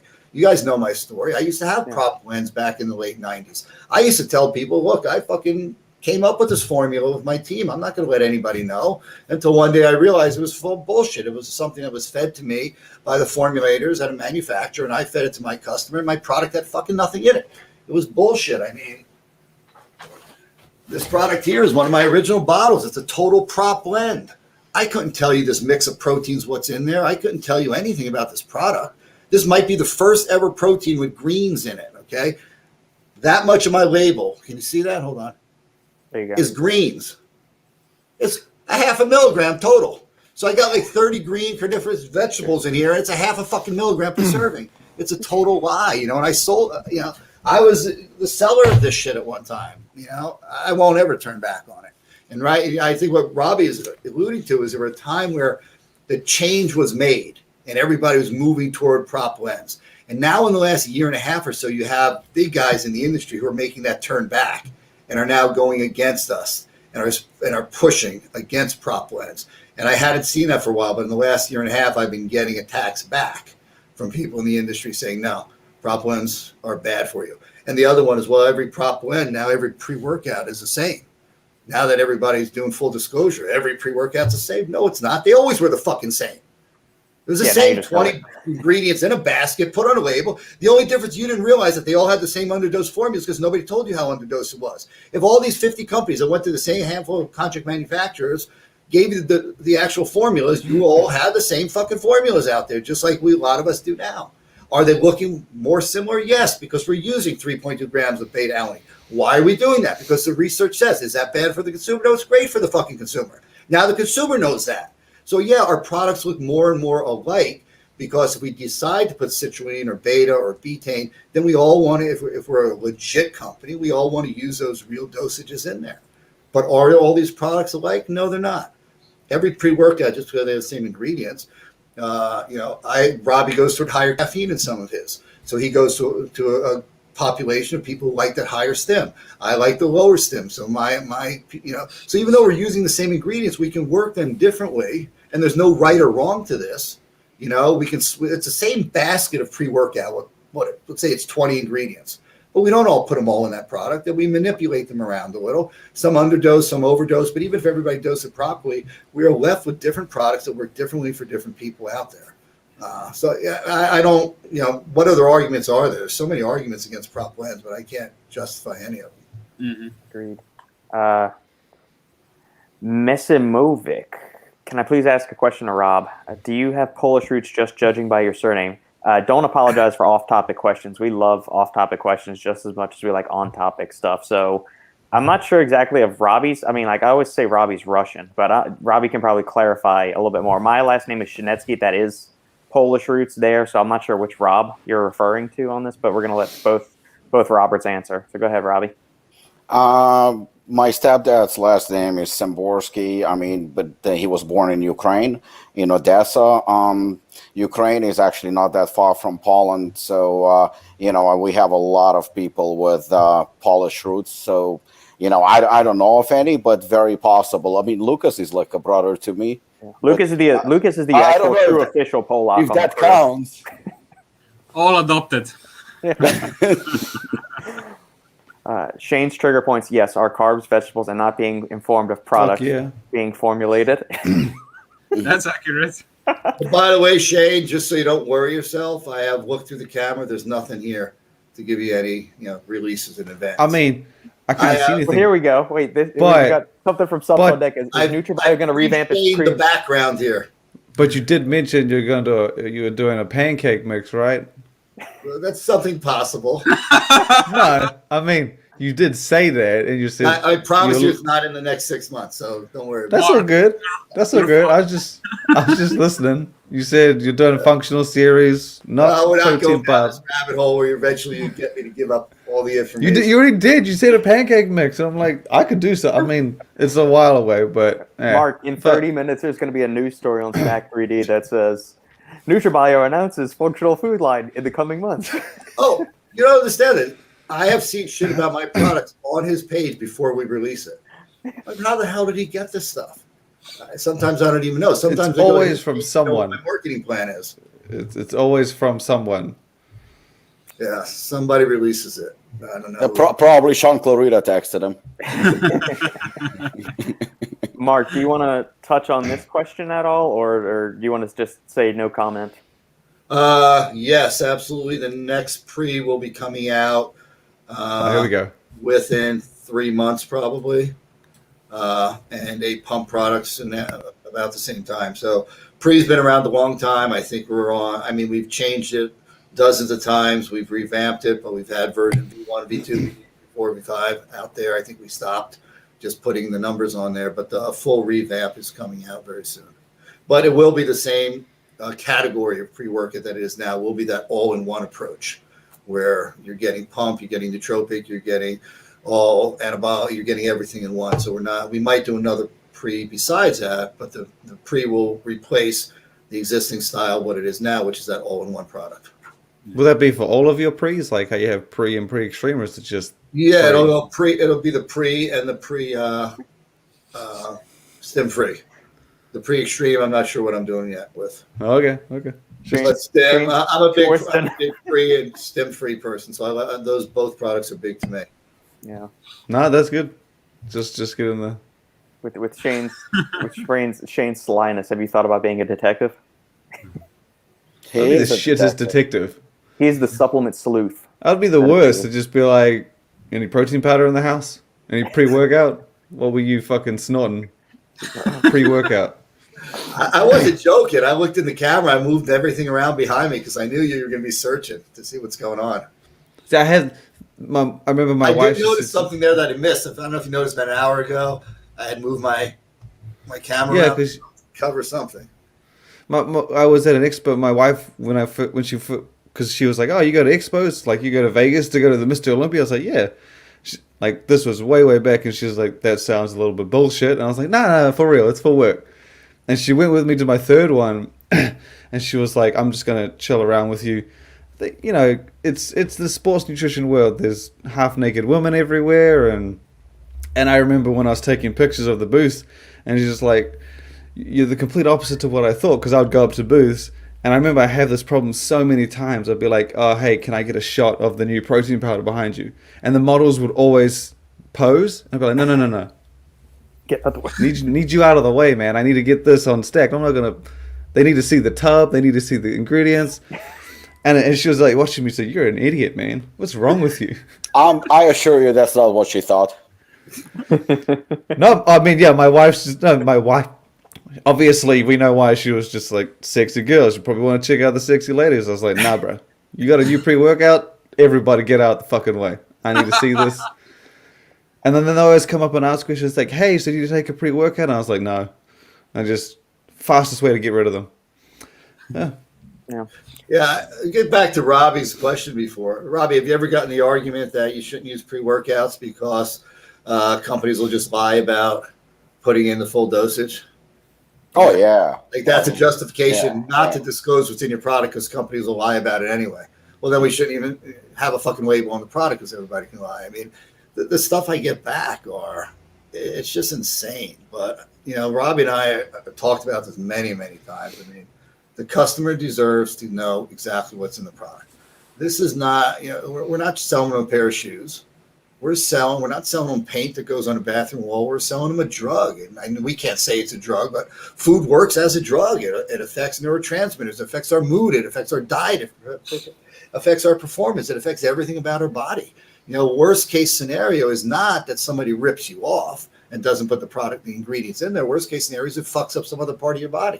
As a consumer, they should know every fucking thing that active ingredient that's put in that product. And if I was a consumer, I would look away from companies. I mean, I'm not against, people who hide some of the stims because the stim is totally an effect that you either feel or don't feel, right? So some of these companies are doing like full disclosure, and then we get to the stims, they don't put it in there. But you know what? The stims is something that you get or you don't get. It could be the best stim, underdosed, whatever. If you don't feel it in the gym, you're not going to buy the product again. So that doesn't bother me as much, although I'd like to see everything fully disclosed. But to be honest with you, I thought a couple of years ago, especially when getting into industry and seeing the transparency, kind of like starting to evolve, so to speak. I honestly thought that 5 years from now, back then, I thought that prop blends will die. Now I'm convinced they're not going to die. They're not going away.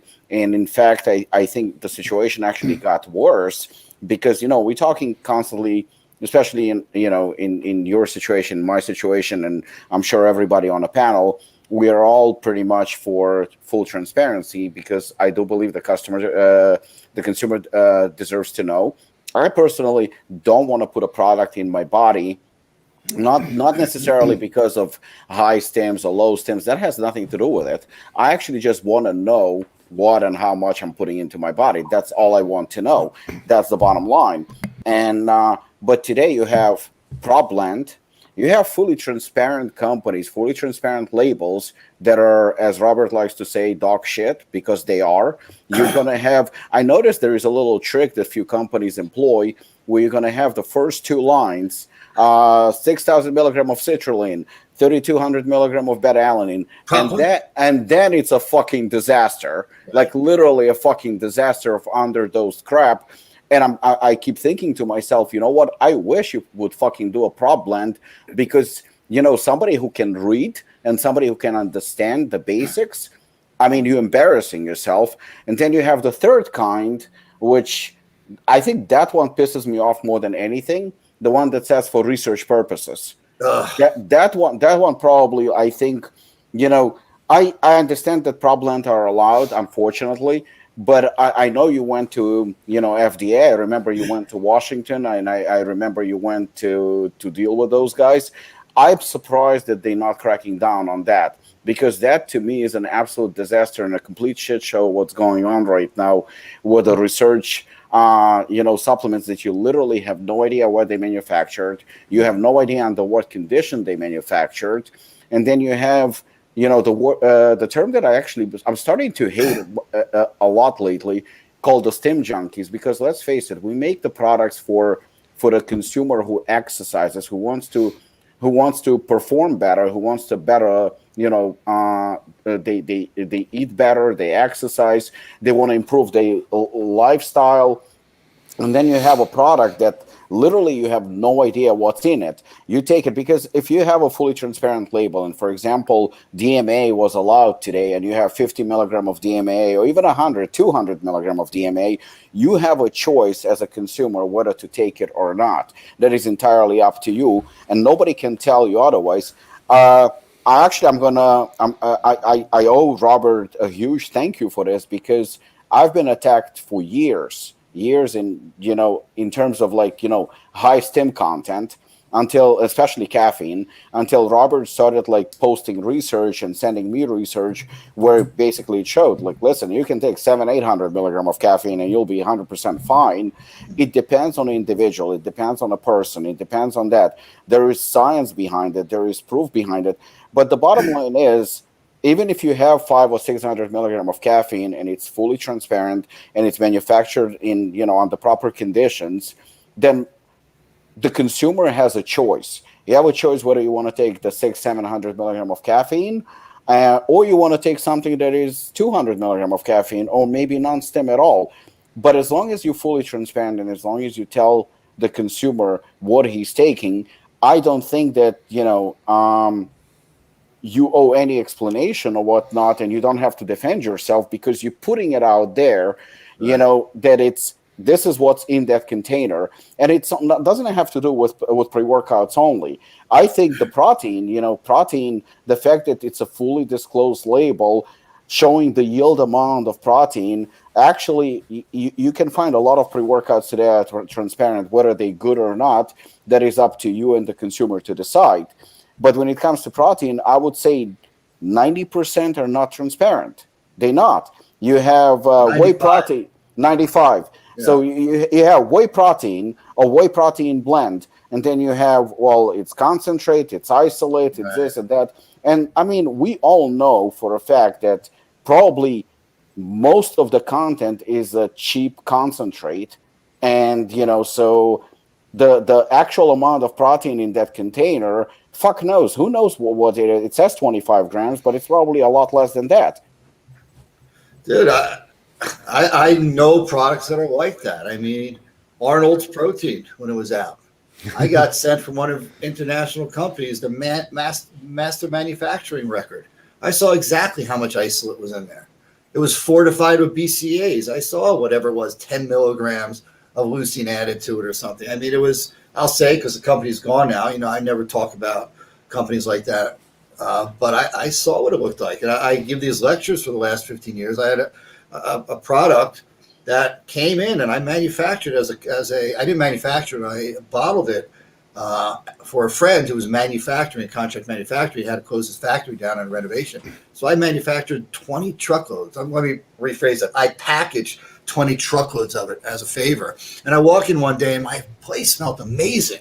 Like, what is that? He said, it's that protein that you're helping your friend out with. So I go out there, we take a scoop of it, mix it up. It was the best tasting vanilla protein I ever had. I mean, it tasted like it came from Dairy Queen. It was melted down, So I have, since I'm fully GMP, I forced them to give me their BPR, the batch production record. I looked at this, and I don't remember the exact numbers, but it was like this. There was 45 grams of mixed protein powders, not the protein yield. Okay? It was isolate, it was casein, and it was concentrate. And the whole product's talking about isolate and how pure it is and how it's the best protein, and micellar casein, and how fast it digests, and micellar casein is a slow digesting protein. And between the two, you have 4 hours of release. Then I look at the actual dosage. And out of the 40, let's say it was 40,000 milligrams, 40 grams of protein powders. And this is not bullshit. And this is one of the best selling proteins on the international market today. I won't say who it is. It was 39,900 milligrams of concentrate, 3,990, 50 milligrams of isolate, 50 milligrams of micellar casein. Totally legal label, right? It's a legal label because the FDA says you have to put the amount of the prop blend in, you have to put the ingredient, the amount in there. They were legal, but they were unethical to me because they were claiming benefit of micellar casein and isolate, but they had 50 milligrams. When I do this at my seminars, I have 3 vials, and one's filled all the way with the concentrate, and the other 2 look totally empty, right? Because what's in there is the actual 50 milligrams of isolate. And I'm looking at the 3, and I'm asking them to guess, and everybody guesses a third. And I say, no, this is what it is. And I turn each of them over.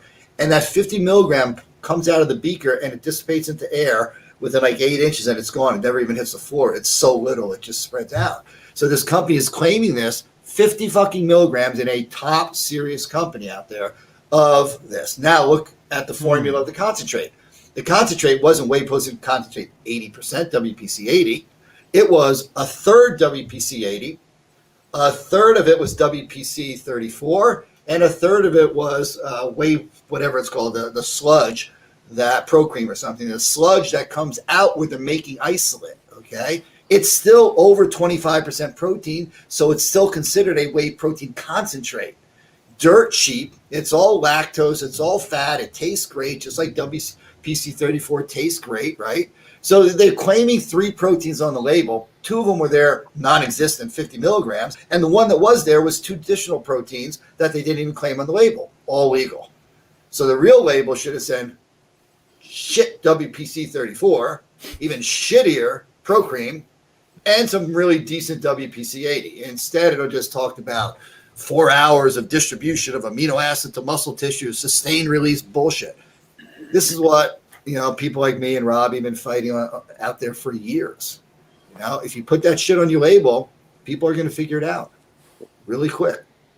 And I agree. 95. Well, the only area I'd say I disagree with you, Robbie, is I think that the industry is still getting better. I don't think it's getting worse. I think there's a lot of guys with big mouths now who are coming after people like us and trying to change it. But still, every time I see something come out, I see more and more non-prop blends. I agree with you 100%. You'll never get rid of a prop blend. You'll never get rid of a rapist in the street. You can have every law in the world. There's still going to be rape. There's still going to be bad shit. You're going to have a prop blend from here till eternity, unless the FDA comes in and stops it. But I do see the market still getting better and better and better and better. My feeling, though, that's. I think that there are a lot of good companies, without a doubt. There are quite a few of good companies, but I think that at the same time, there is an explosion of bad companies. They just keep coming out, and I think that there is a lot of because you do have right now the term called stim junkies, which a lot of people like. I mean, it's a sort of a drug, and if you look at most people that are using those products, they look like they've never seen the gym. They don't even know what the gym looks like. They just enjoy it pretty much like a legal version of a drug, although in those prop blends and it's like housewives taking Adderall. So and you have research chemicals that nobody knows what's in them. Right. And so the reason is like, yeah, I agree. There are quite a few good companies out there. But I think that right now there is an absolute explosion of shitty companies, and I can see, they have the nerve of calling out good companies that are actually making a good product. They're calling them out, and they're saying, well, you have a shitty product. So they're not just keeping quiet and quietly selling their crappy product, but they're actually calling out and willing to go into an argument, which I found actually pretty ironic. But I don't think... I think, yes, there are quite a few good companies, but I don't think the market is going to improve necessarily, because I think that it goes pretty much parallel to each other. And let's face it, you know what? Let's not defend the retailers. Retailers, I know a few good retailers. I'm sure you do know a lot of good retailers who actually stand by a good product and they actually promote good product. But you have quite a few retailers that are looking to purchase that $10 pre-workout and sell it for $40 and telling the consumer that this is the best pre-workout on the market. Right. I mean, you can see that pretty much on a daily basis. That's not going to go anywhere because they're looking for profit. And again, I understand everybody wants to make money. That's also but there is an honest way of making money. At the end of the day, maybe I'm being a little bit naive, but I see it as a crime. Yeah. But that also I see changing a little because Amazon came around and Amazon's putting these guys out of business. And if you're trying to sell in a store based on price and just having a lot of different products, you can't win anymore. You can't win against Amazon. It's free shipping.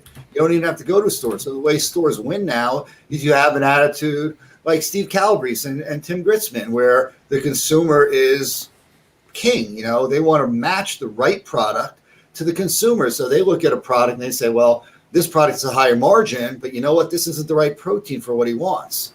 This protein is what he needs for what this customer, and they spend a lot of time training their staff so that they take the crap products out of their company, their store, put better products in, and they try and align a good product. And that's the way that they can compete against Amazon and all these online stores. To just go and drop the price, and you'll never drop price against these big Amazons and everybody else out there anymore. It's impossible. So you have to go with realizing that why would somebody actually walk into a store anymore?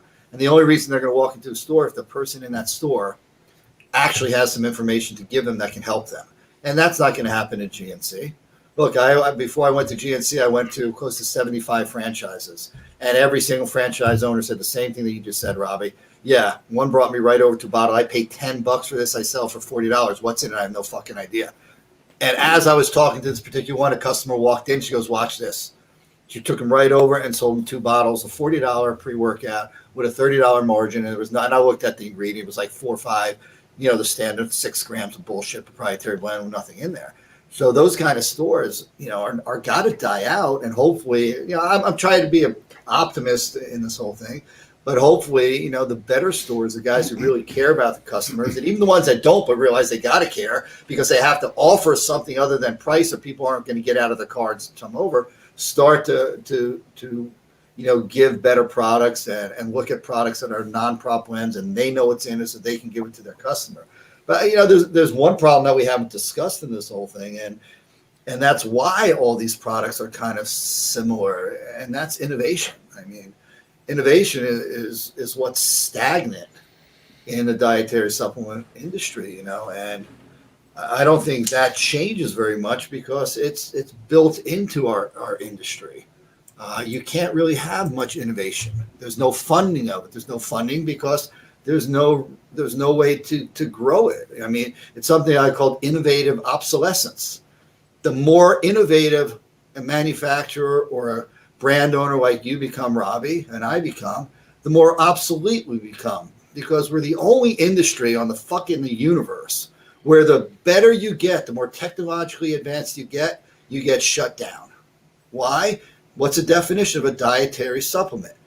We know 2 things. What it is, it's a vitamin, mineral, herb, botanical, amino acid, something that supplements our diet. But it's what it isn't that really fucks us over. It isn't a drug, right? The more we innovate, the closer what do? We get to becoming a drug, and then we get shut down. I've been selling vitamin D for 2 decades, okay? It's a dietary ingredient by DeShea. It's a dietary supplement because it only includes dietary ingredients. It's 100% legal to sell. Now COVID comes along, and now we're finding a lot of research on COVID. This is an example I'm giving, that vitamin D can help prevent COVID. Well, if I go out tomorrow and I say that, that's all I got to do is say those 3 words, helps prevent COVID. And my product that I've been selling for 2 decades, totally legal, changes from a dietary supplement to a drug. That's it. All I got to do is change how I describe it. The molecule hasn't changed. The ingredient hasn't changed. I haven't resynthesized everything. That ingredient is now a drug for me by what I said. Okay? Now, so what happens to us? The more we innovate, the more we get closer to being able to make real claims on our products, the more we get shut down. All we're allowed to do is make a structure and function claim. It will help support our immune system. That's all we're allowed to do. Even if we're talking about a sports supplement, we're allowed to talk about structure and function. We can't make any claim that leads it to a drug, which means that it's going to say it will prevent or cure disease or mitigate the symptoms of a disease, because that fucks us up. We can't even make structure and function claims for some of our own products. If you take your product and you take the supplement facts panel off and you put a dietary panel, nutritional panel on there, it's no longer a dietary supplement. It's a food. Foods cannot have structure and function claims on their labels or on their products. So I can't put creatine in a meal replacement and start making claims about creatine in there. We are limited more on anything that we're doing that becomes a food. And I see more and more companies putting nutritional facts panel on their labels, and their labels are going to get fucked soon because their labels full of structure and function claims, because we're all used to making structure and function claims on all of our products because that's all we're allowed to do. You can't do that on a food. You can't have a meal replacement that's a dietary supplement by law. A meal replacement, anything that replaces your meal, is not allowed by DeShea. Those words are right in there. A meal replacement cannot be a dietary supplement. It's a food. Now everybody creates these food products, but they're making all these claims to which are illegal. So we are so limited to really innovation in any way. And is money going to come into this? No venture capitalist is going to come in with $50 million and say, okay, we're going to put money into NutraBio and we're going to have them develop, because they know I can't really come up with anything. I can come up with something that maybe is going to help a little more performance. and everybody wants to buy that ingredient, but that's not going to justify a $50 million investment. If NutraBio or Robbie comes up with something along the way and says, oh shit, this can cure cancer, they're not going to give you the money because you can't sell it. They might pull you on the side, you start a new company. Now it's a drug company and they'll give you the money, but it ain't going to stay in the dietary supplement business. There's no way. They're not going to do research and put money behind any ingredient that they cannot get not a trademark, but a patent on the molecule itself. That's why there's no money coming into here, because all the patents we have in the dietary supplement industry are for the most portion use patents, right? Beta-alanine is a use patent. I can sell beta-alanine all the fuck I want, right? The second I say anything about their patent, then it becomes a problem, right? So nobody's going to come in and fund our industry to a new ingredient that's a natural ingredient where the molecule is there already. Spend $20 million in finding out how that molecule actually helps performance in some way, or something that we can say structure or functionally, because as soon as I come about that product, I don't have that molecule patented. All I have is a use patent. I say, okay, vitamin D helps performance in this way. But then Robbie and every other company out there puts vitamin D on the market the next day, right? And he's selling it for 10 cents a pill. I'm selling it for $8 a pill because I put $20 million into finding that out, because it's an automatic generic. So companies are not putting money into us because A, we're obsolete as soon as it gets to a point where it makes any drug claim. We're limited in structure and function claims because we have to prove all those. And if they can prove them and they're a major structure and function claim, the money to create that is too much to get the return because we're such a fragmented industry. And I don't mean fragmented by a lot of little companies. I mean fragmented by what the benefit is. You know, Robbie sells a product for this benefit. Then you have a health company that sells it for this benefit. I sell it for this benefit, you know. So it's so fragmented that you can't, a pharmaceutical company creates a cure for a disease. It's a multi-billion-dollar product. It's one single disease. We come up with something that's used in so many different ways, it's hard to control and make that money back. So we're locked into this, what I call innovative obsolescence, where we're stuck with this basket of products. And me and Robbie have to sit around as brand owners and say, what the hell am I going to do to make my product innovative? And Robbie found the way to make it innovative. How do you make a product innovative? You either come up with a novel ingredient, new ingredient, which I just discussed, fairly impossible. Oh, there are good companies. You have a New Level, you have NNB, you have Compound Solutions. You have 4 or 5 companies that are coming out with really good ingredients. But we're stuck with this basket. So if we can't come up with new ingredients, we have to find new ways to take the same basket of ingredients and make it better for the consumer. Mix them differently, change their dosages. So Robbie is one of the few people I know who does that high dosage of caffeine. In a way, that's kind of innovative because the rest of us are not doing that. And there is a market for that. There are people out there who want that. So he's established himself differently from the market in that way. But we're all stuck with that same basket for everything we do. Nootropics, pre-workout, post-workout, protein powders. It's how do we find somebody like Robert here, or there's other people. Drew Peters is doing great out there. Kent Angle. There's some people out there that are really looking into science. How do we get them to take that same fucking basket that we all have available to us and change it around a little and become innovative in a way of mixing that basket around and changing so that we can give a better product with a differentiating benefit to our consumer. The only other way to innovate is how we deliver that product. But the FDA said, no, you can't fucking play with that either. The only way you can deliver an ingredient is orally through your mouth. You can't do it through the skin. You can't do sublingual. That's oral, but if oral was not through the mouth, I'm sorry, it's through our digestive system. So we're not allowed to do sublinguals and we're not allowed to do anything else. So there's half the innovation, 90% of innovation gone right there, where some of these great scientists can figure out ways that, where this ingredient is getting fucking totally destroyed in the gut to now take it differently in a patch or something. We're not allowed to do any of that. It's a drug. We can't do anything. So we're so fucking limited to what we can do in this industry before claims change us into a different industry. And, everybody complains, this industry is everything's the same. It's not the same. There's great formulators out there that are making little differences here and there. And these products look the same, but they're not. And to me, I love that. Rob is working with me on, 20 different products or so right now. He's not allowed to say what they are yet. So Shane, don't even ask him. Well, I think you're right to an extent. However, if you take any industry, it's been copied. You take the entertainment industry, an action film comes out and somebody copies that, that is very, very similar to that movie. A car comes out, I'm pretty sure if Mercedes comes up with something cool, BMW probably going to examine that car. But Robbie, the difference is innovation is measurable there. If I have a car, yes, I'm going to innovate.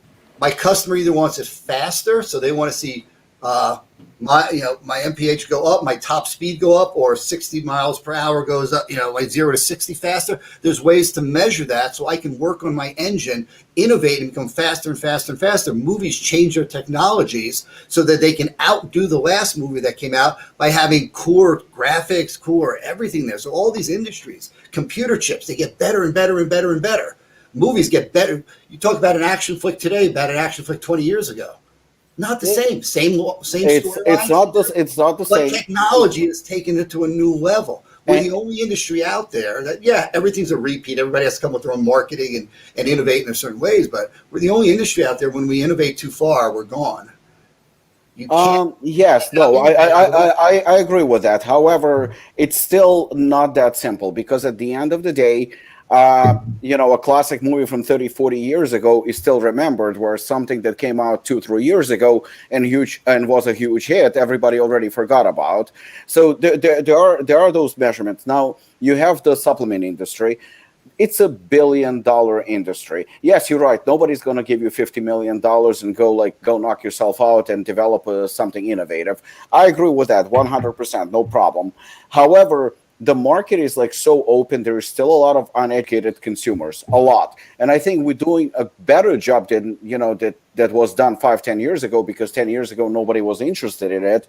Now there are better products. There are, like you said yourself, there are a lot of better companies. In terms of innovation, when it comes to different ingredients, yes, you're right. There are different ingredients that are coming out from compound solutions and whatnot. However, even those innovations, one of Robert's favorite ingredients, S7, which is a complete crap, but everybody. I had to stop listening to and look at his face. Everybody raved about it. I included it in my pre-workout, and I was completely embarrassed doing it. I didn't have a problem admitting it and yanking it out after talking to him. So anyone who misses S7, blame Robert. So, Robbie, we're basically in agreement here on this. Yeah, no, we are in agreement. But the thing is I think the companies are copying each other. That's pretty obvious. I've seen already a few of my formulas sort of being copied. Even the name Hooligan, I've already seen 4 or 5 hooligans out there. It's going to happen. It's inevitable. It's definitely going to happen. It also depends what the companies are willing to spend in order to make a better product. We just talked about it. Protein is still behind when it comes to transparency. Not only that, I've seen protein containers, 5-pound protein containers. We all know what they look like. However, there is only 4 pounds of protein in it. So there are tricks. I mean, good quality protein, but still, a pound less obviously is going to cost you less, but it appears next to a 5-pound container on the same shelf. It looks like, well, look, this is identical. They just found a way to cheat the consumer. Right. So I think the improvements are still there. Yes, we are very limited. Yes, we cannot advance very far. You know what? You manufactured for me in the beginning. When I came to you with the initial Hooligan, it had 450 milligrams of caffeine. And I remember you telling me, whoa, this has never been done before. You crazy. And you were right. I was crazy. I still am. But that's not the point. The point is today, 450 milligrams of caffeine. I mean, it's left and right. It's everywhere. So, I would like to call myself a leader right now because I think I kind of deserve it. I think I said earlier that was it. That was a small innovation. People are following. People are following, so they always going to be just like they following NutraBio. I saw some company that their labels looked almost identical to yours, advertising on Facebook. I think it's inevitable, and as long as we are one step ahead of them, look, there is market for prop blends. Unfortunately, there is. If we can get some of those people who are purchasing that crap to purchase our stuff, through education and through to better explanation as to why they should buy transparent labels over garbage labels, then great. And I think that we've been doing it. You said yourself, your business is up in 2020, and you're saying that you're increasing sales. I can attest to the same thing. So obviously we're doing something right. And So this obviously, brings me back, Robbie, to what I started with early on, is that people like you and I are not really in competition with each other.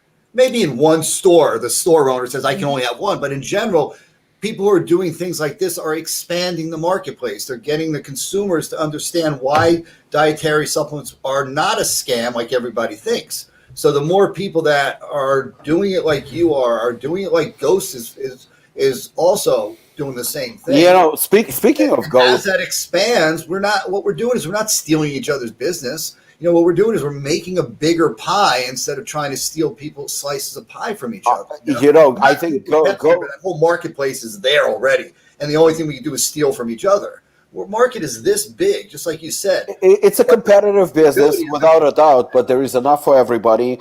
And you know what? I looked into Ghost. The products are nothing like Apollon. I don't think we're competitors, but nevertheless, even if their products maybe not as as jacked up as Apollon, they found a great niche. They found a great way to market their products. I've seen their containers. The containers are beautiful. The logo is beautiful. Design is beautiful. I tried their products. I tried their protein. I think it tastes phenomenal. And you know what? And not only that, before I've met Dan, everybody thought that we are competitors and I would hate him because he does something completely different from Apollon and he's going to hate me. We actually, I can say we became friends. We talk on a regular basis. He actually bought some products from us. I buy products for him, and I don't even mind putting it on social media and saying how great the product is, because it is great. And you had Radcon, you had Ghost. You found those people that actually grew their businesses tremendously. I mean, are they doing anything outrageously innovative? In terms of supplements, no. I mean, that's a fact. But in terms of marketing, how they market their products, how they cater to the consumer, I mean, they did something phenomenal. And a lot of people are, I'm pretty sure, jealous of them because they did something that others aspire to do. They're just doing it in the wrong way. I think there is room to grow for pretty much everyone if they stay in the online. I don't think Ghost should try and become Apollon. I don't think Apollon should try and become Ghost. Ghost tries to become Apollon, Ghost goes out of business. Ghost does well because it knows its client base. Ghost is bringing outsiders who don't take supplements into it. And if those people start to get real serious and become hardcore, they're going to leave Ghost and go to you. But that doesn't affect it. It just grows and helps the entire industry. It's a good thing for all of us. He has got, there's other companies that tried to do what he did. Let's say Shreds. Shreds is a lifestyle company. They built huge. Their product, and I don't like to say this, but let me say it. It was shit. There's nothing. It was pure garbage. So the greater, I never do this, but and we all know that. Okay, now more people know it. So the more they grew that company, it was preset failure, because eventually the consumer realizes after 3 months, 6 months, a year that they ain't getting anywhere in their goals. Right? When Dan started, he had this, he didn't know how he was doing it, but he grew this huge, this huge following. But he decided up front, hey, I'm going to, like you did, I'm going to make a serious product. I'm going to make a product that does not have prop blends in it. I'm going to put in real dosage of these ingredients. I'm going to innovate the best I can within that basket. And that's what he did. So I don't see his company like that, because he's got a product that is going to last, and the consumer is getting benefit from it. What he's done to me is just is remarkable, because it's so easy. I looked at his energy drink. It popped out, and somebody sent me a picture of it, and I immediately posted it, and I tagged him on it, saying, wow, it's fucking amazing, because the first energy drink I saw that was non-prop blend, and I don't know, alpha GPC or whatever was in there, was in legitimate dosages. He just bucked the whole system. Does it help him sell any energy drinks? Not a fucking one, in my opinion. I don't think there's anybody going out there saying, oh, alpha GPC is it? No. But he's doing it long term. He's thinking about changing an industry like you do, like I do, like a lot of people do. We're making this industry better and bigger as we grow. And I think what they've done over there is just remarkable. And same thing, when you and I first met, what did we talk about? You were sincere. I could say 200 people sat across my desk, and we had those same discussions. And out of those 200 people, 5 of them ever made a product that was decent. The rest of them would come to me and say, oh, here's my protein powder. I think this guy's ripping me off. Can you tell me what's in it? I'd show him what's in it. I'd show him it's a prop blend. I'd show them that it's that it's got protein spiking and it's this and that, and then they'd be fucking freaking out and say, "Oh, I'm going to stop it," and then 3 months later, it's the same piece of shit product on the market. You know, when you started your line, you were looking to make a serious line. You know, there was nothing in your head that said, "Okay, I'm going to cheat on this." We spoke for hundreds of hours. You know, it was about making a product, and that's, you know, a remarkable thing. A lot of people start out that way. And they start out legit and their mind starts out that way, but soon the financials come in and they realize they can't do it. And legitimately, they'll have to bring it down a little bit because they can't sell a product like Hooligan. You can't discount that price and drop it and do 2-for-1s for it. You can do it one time or something, but you're going to lose. But, you know, those are the people I most respect in this industry, the people who come out to do it the right way and do it the right way and don't sell out 10 minutes down the line. And there's good people out there, a lot of good people. That's why I'm positive on this industry, because I see these companies popping up more and more, and I meet some of these owners, and they're really, really legit. And some of the guys that we all make fun of, I can't make fun of because I did the same fucking thing. I had a product on the market. There's no fucking benefit to this unless you want to get fat and not heavy with muscle. You want to have a big fat fucking ass. Here, I'll sell this to you because that's all it's going to do. You know what the first ingredient was on here? Maltodextrin. Shane's First favorite. ingredient on a protein powder was maltodextrin. I didn't know the difference back then. It's a triphasic energy blend. Wow, sounded really fucking cool. The formulators that sat across from me was not Robert. It was some guy who was pushing me on this shit when I was a kid and didn't know the difference. You know, and a lot of people come into this industry and get fooled like that. So, you know, I can't make fun of all these people. All I can do is try and help them. Like I saw a guy put a new product on the market the other day on a supplement store or whatever that is, and I just sent him a letter because his label was all wrong and it wasn't legit. And sometimes I do that a lot. Some people say, "Fuck you." They think I'm doing it to make fun of them. And some people say, "Hey, thanks." And I'm just, you know, the more I can make the industry better and look better, the bigger the industry becomes. The more people benefit, the more legit we become. And, you know, this is a great group right now because everybody's thinking in the same way. I don't see 1 out of 6 of us say, "Yeah, fucking prop blends. You got to go back to that. Those were the days." And you know what? There's a lot of guys in the background say, "Oh, man, I wish we were back in those days." Good old memory. Yeah, very much to the point, Mark. Michael over at Glaxon has said the same thing. Like, instead of, to your point, that we're not stealing customers from each other, he always says the pie is big enough for everybody to have a piece. There's more than enough consumers out there. And like my goal, and I think the goal of like all the brand owners that are putting out really good products, like you, Robbie, Ben Hartman at Morphogen Nutrition, the guys at Glaxon, it's all about raising that baseline bar to where, hey, if you want to be a serious contender in this industry, you need to at least meet this threshold. Now, which way you attack that from, but we're all trying to raise the collective bar of the industry to a new standard, a new height. Yeah. Absolutely. And also from my perspective, from a distribution standpoint, I think that, brands should learn from each other. So basically they should not only support each other, but they should like take the bad points and the good points. So if someone is doing good thing, they should say, okay, this guy is doing the right thing, so let's keep it up. Let's show him support and not just like neglect him and try to just like demolish him just because he's getting the more cash than they do. Yeah. Before I did this many years ago, I was in martial arts and I had schools all over. And I had a mentor. This guy's name was John Kokinis, a very, very wealthy man. The guy had his perfect lifestyle set up, and he was helping so many other people. The guy was a true mentor to me. And when I opened one of my first schools, when I left the organization I was with, I was having these constant battles with all the other schools around. And we were spending all our time going after each other and stuff. And he sat me down one day, and he's like, "Why are you doing this? How many students do you have to sign up a month to make your number?" And back then it was 12. We had to sign up 12 students a month. 12 students a month brought us in 12,000 times 12. We were making $250,000 if we could do that. And then he would say, "Okay, what's the population in a 3-mile radius?" And I knew the number because we were all trained to do that. I'd say 450,000. 450,000 in a 3-mile radius. And then you can start pulling a little further than that. All you need are 12 people a month. Is that guy on the other side of town your competitor? When you talk bad about him and he talks bad about you and everybody in town hears you two talk bad about each other, then nobody wants to go to either of your schools anymore. He says, "You got to stop that. Go over, introduce yourself to him instead of talking shit about him back and forth, and say, hey, let's market together. Let's do something." And he kind of was instrumental in changing the entire industry. Now it's totally different because all this mixed martial arts and everything, everybody cross trains. But back then was that old, martial arts. Your students got to bow to you. Oh, you're on my turf. Fuck you.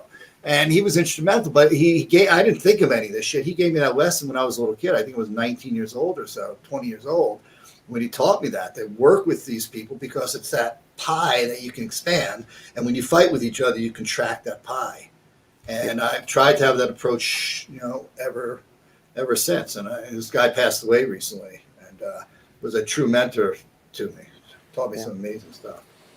Shifting gears to some ingredient talk, we had a couple questions. Mark from Sridhar, why does NutraBio use 300 milligrams of theanine in its pre-workout? Okay, so different thoughts on how to make a pre-workout. And you got two people here of opposite thoughts on how they like to do it for their client base. And there's no right or wrong here. Robbie likes higher dosages of caffeine. I like lower dosages. I like that focus without that feeling. And theanine has studies out there that shows that it improves caffeine usage, and it also gets rid of some of that jitteriness. And that's what I like. I like when I go to my workout. And again, there's no right or wrong in this. I like when I go to my workout that 350 milligrams of caffeine, not giving me any jitters, any shakiness. So people say, well, your pre-workout doesn't give me as much as other pre-workouts that have caffeine. Yeah, because that theanine is kind of pulling down that jitter and shakiness of it. And it also helps to extend the usefulness of the caffeine. So that's just my theory on it. I would do another pre-workout without it just as easy, but that's why I've always kept it in there. If it's a high stim workout, it's going to do the opposite. It's going to pull that feeling that people like out of it. It's just the way that I like to formulate with it. Yeah. There you go. Disadvantages if I take 10 grams of creatine. Unless you're trying to do a loading, you don't really need to load. Assuming creatine is something you take for the long haul. You don't need to cycle off of it. Just take 3 to 5 grams a day each day, unless you are a real big individual, like you're over 6'2", 6'3", and you're over 250 pounds. Then you might need upwards of 10 grams a day just based on your pure body weight. But for the average individual, you're more than enough taken care of with 5 grams a day. It's just you're going to burn through your tub faster and have to spend more money more frequently. And then we got keep that comp. Mark, we've hit 2 hours. Are you still okay to keep going, or do you need to jump? I'm fine. Okay. About my age. Well, no, I mean you got that old man bladder. I don't know if you need to go. Yeah,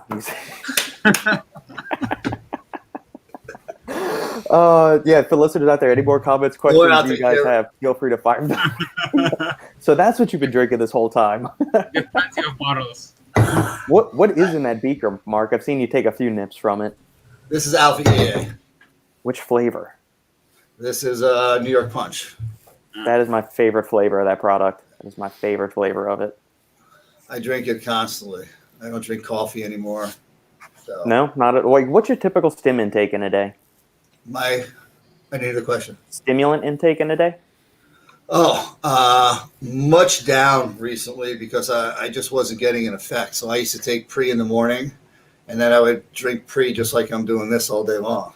So if my pre is 300 milligrams, I'd be having 350 in the morning, 350 after, and I would sip pre-workout like it was fucking Coca-Cola. And then when I developed this, I kind of got away from that a little. So I do my stim in the morning, but I try not to take any more throughout the day. Gotcha. All right. Any other questioners from the panel here? And this will be the last call for questions from the listeners tuning in with us. Lukasz, Robbie, Shane, anything? I know Shane's trying to formulate some question in his head to see if he can get a news story. No, I'm just trying to figure out how I'm going to structure the new NutraBio pre and stim-free pre-story. I already got that written. There we go. It's already done. So in when I'm off, we'll have the I'll story. make the picture. It'll be up. Yeah, Mark, send Shane a picture. Yeah. No. Bobby, how much caffeine do you have in your pre? Depends which one. Your highest. The highest we used to have was 720 milligram. I'm coming up 725 in my new pre. Let it go, Shane. Are you sure you don't want 721?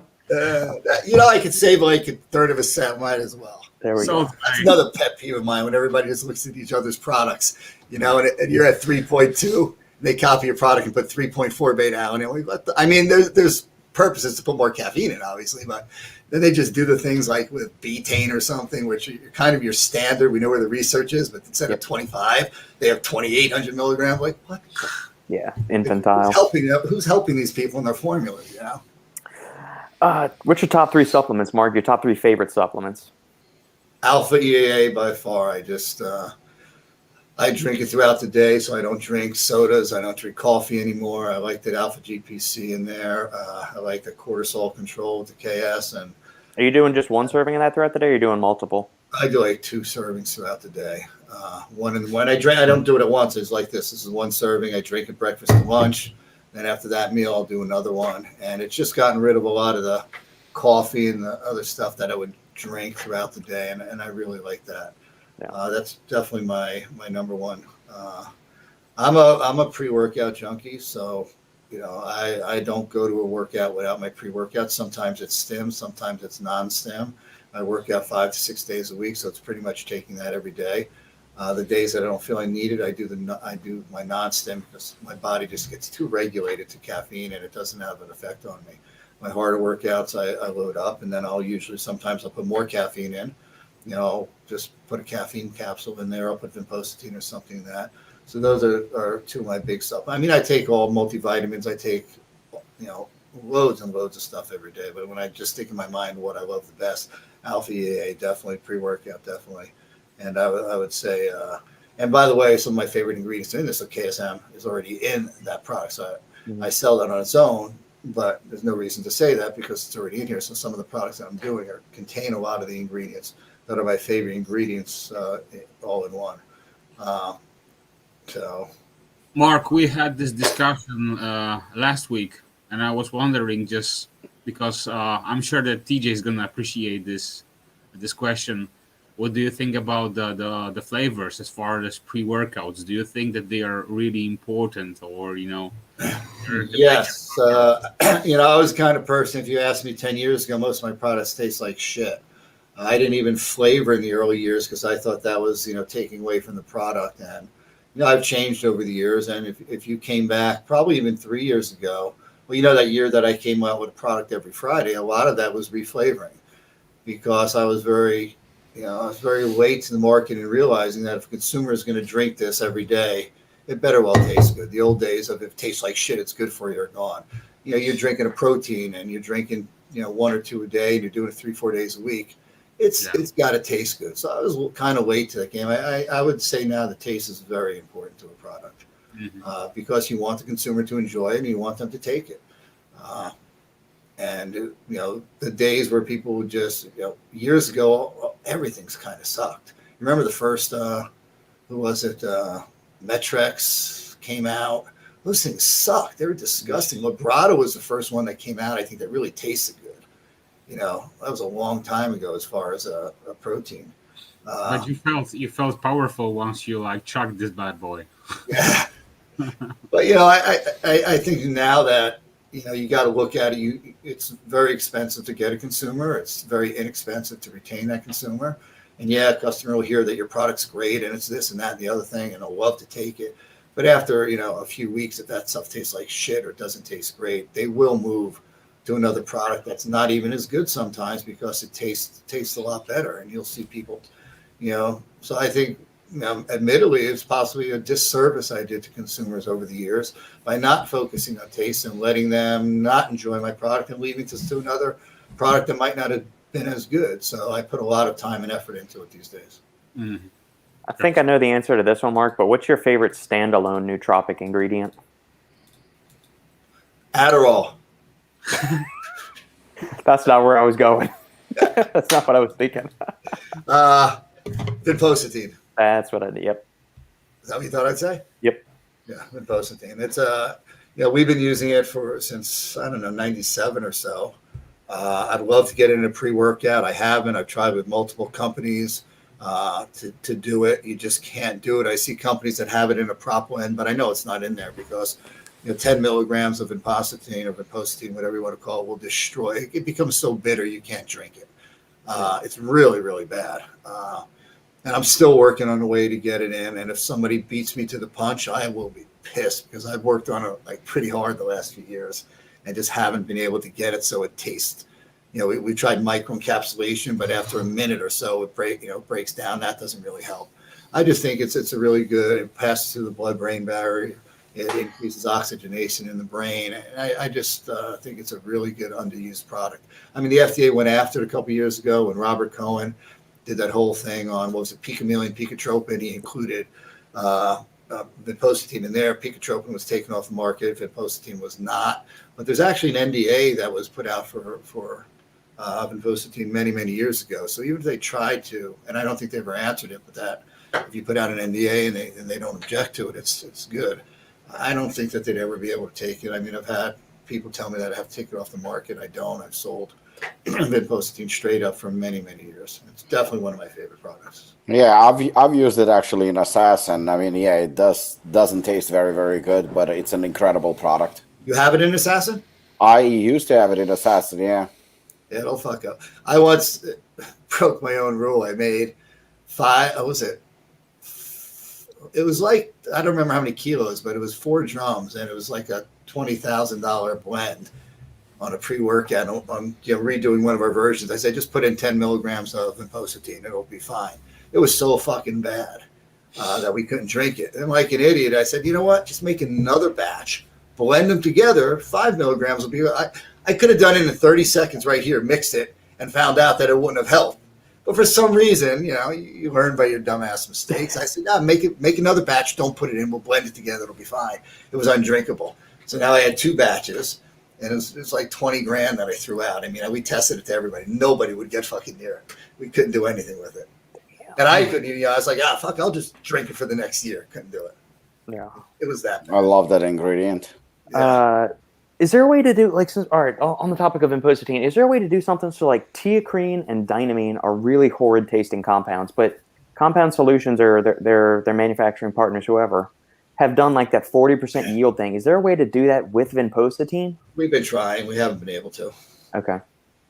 And then Sridhar's comment, Alpha EA is a favorite of his. He likes the dragon Rob fruit. loves this ingredient. He's like, I'm going to beat Glazier to this one. But if you do, you got to share it with me. Or we I've used it. Like I said, I've used can it do a before. collab. Yeah, I've used it in a pre-workout.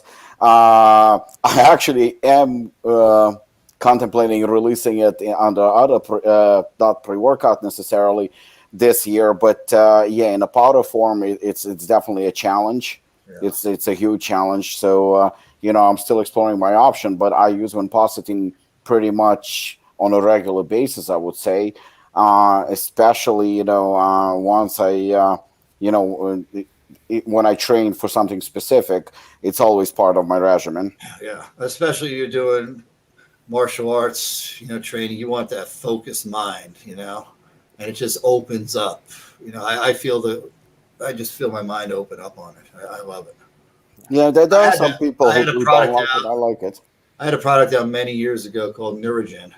We lost the trademark to it, but it came out when I still had prop blends, but the label actually had 10 milligrams of vinpocetine, 100 micrograms of huperzine in it, and then ginkgo biloba at a really high dosage, really good. And it was an incredible product. And it got huge in the golf industry. All these golf pros across the whole country were taking it because after, when they're doing 36 holes a day or even 18 holes a day, they start to lose that mental focus. And it's such a fine line for them where they just lose a little and it's off.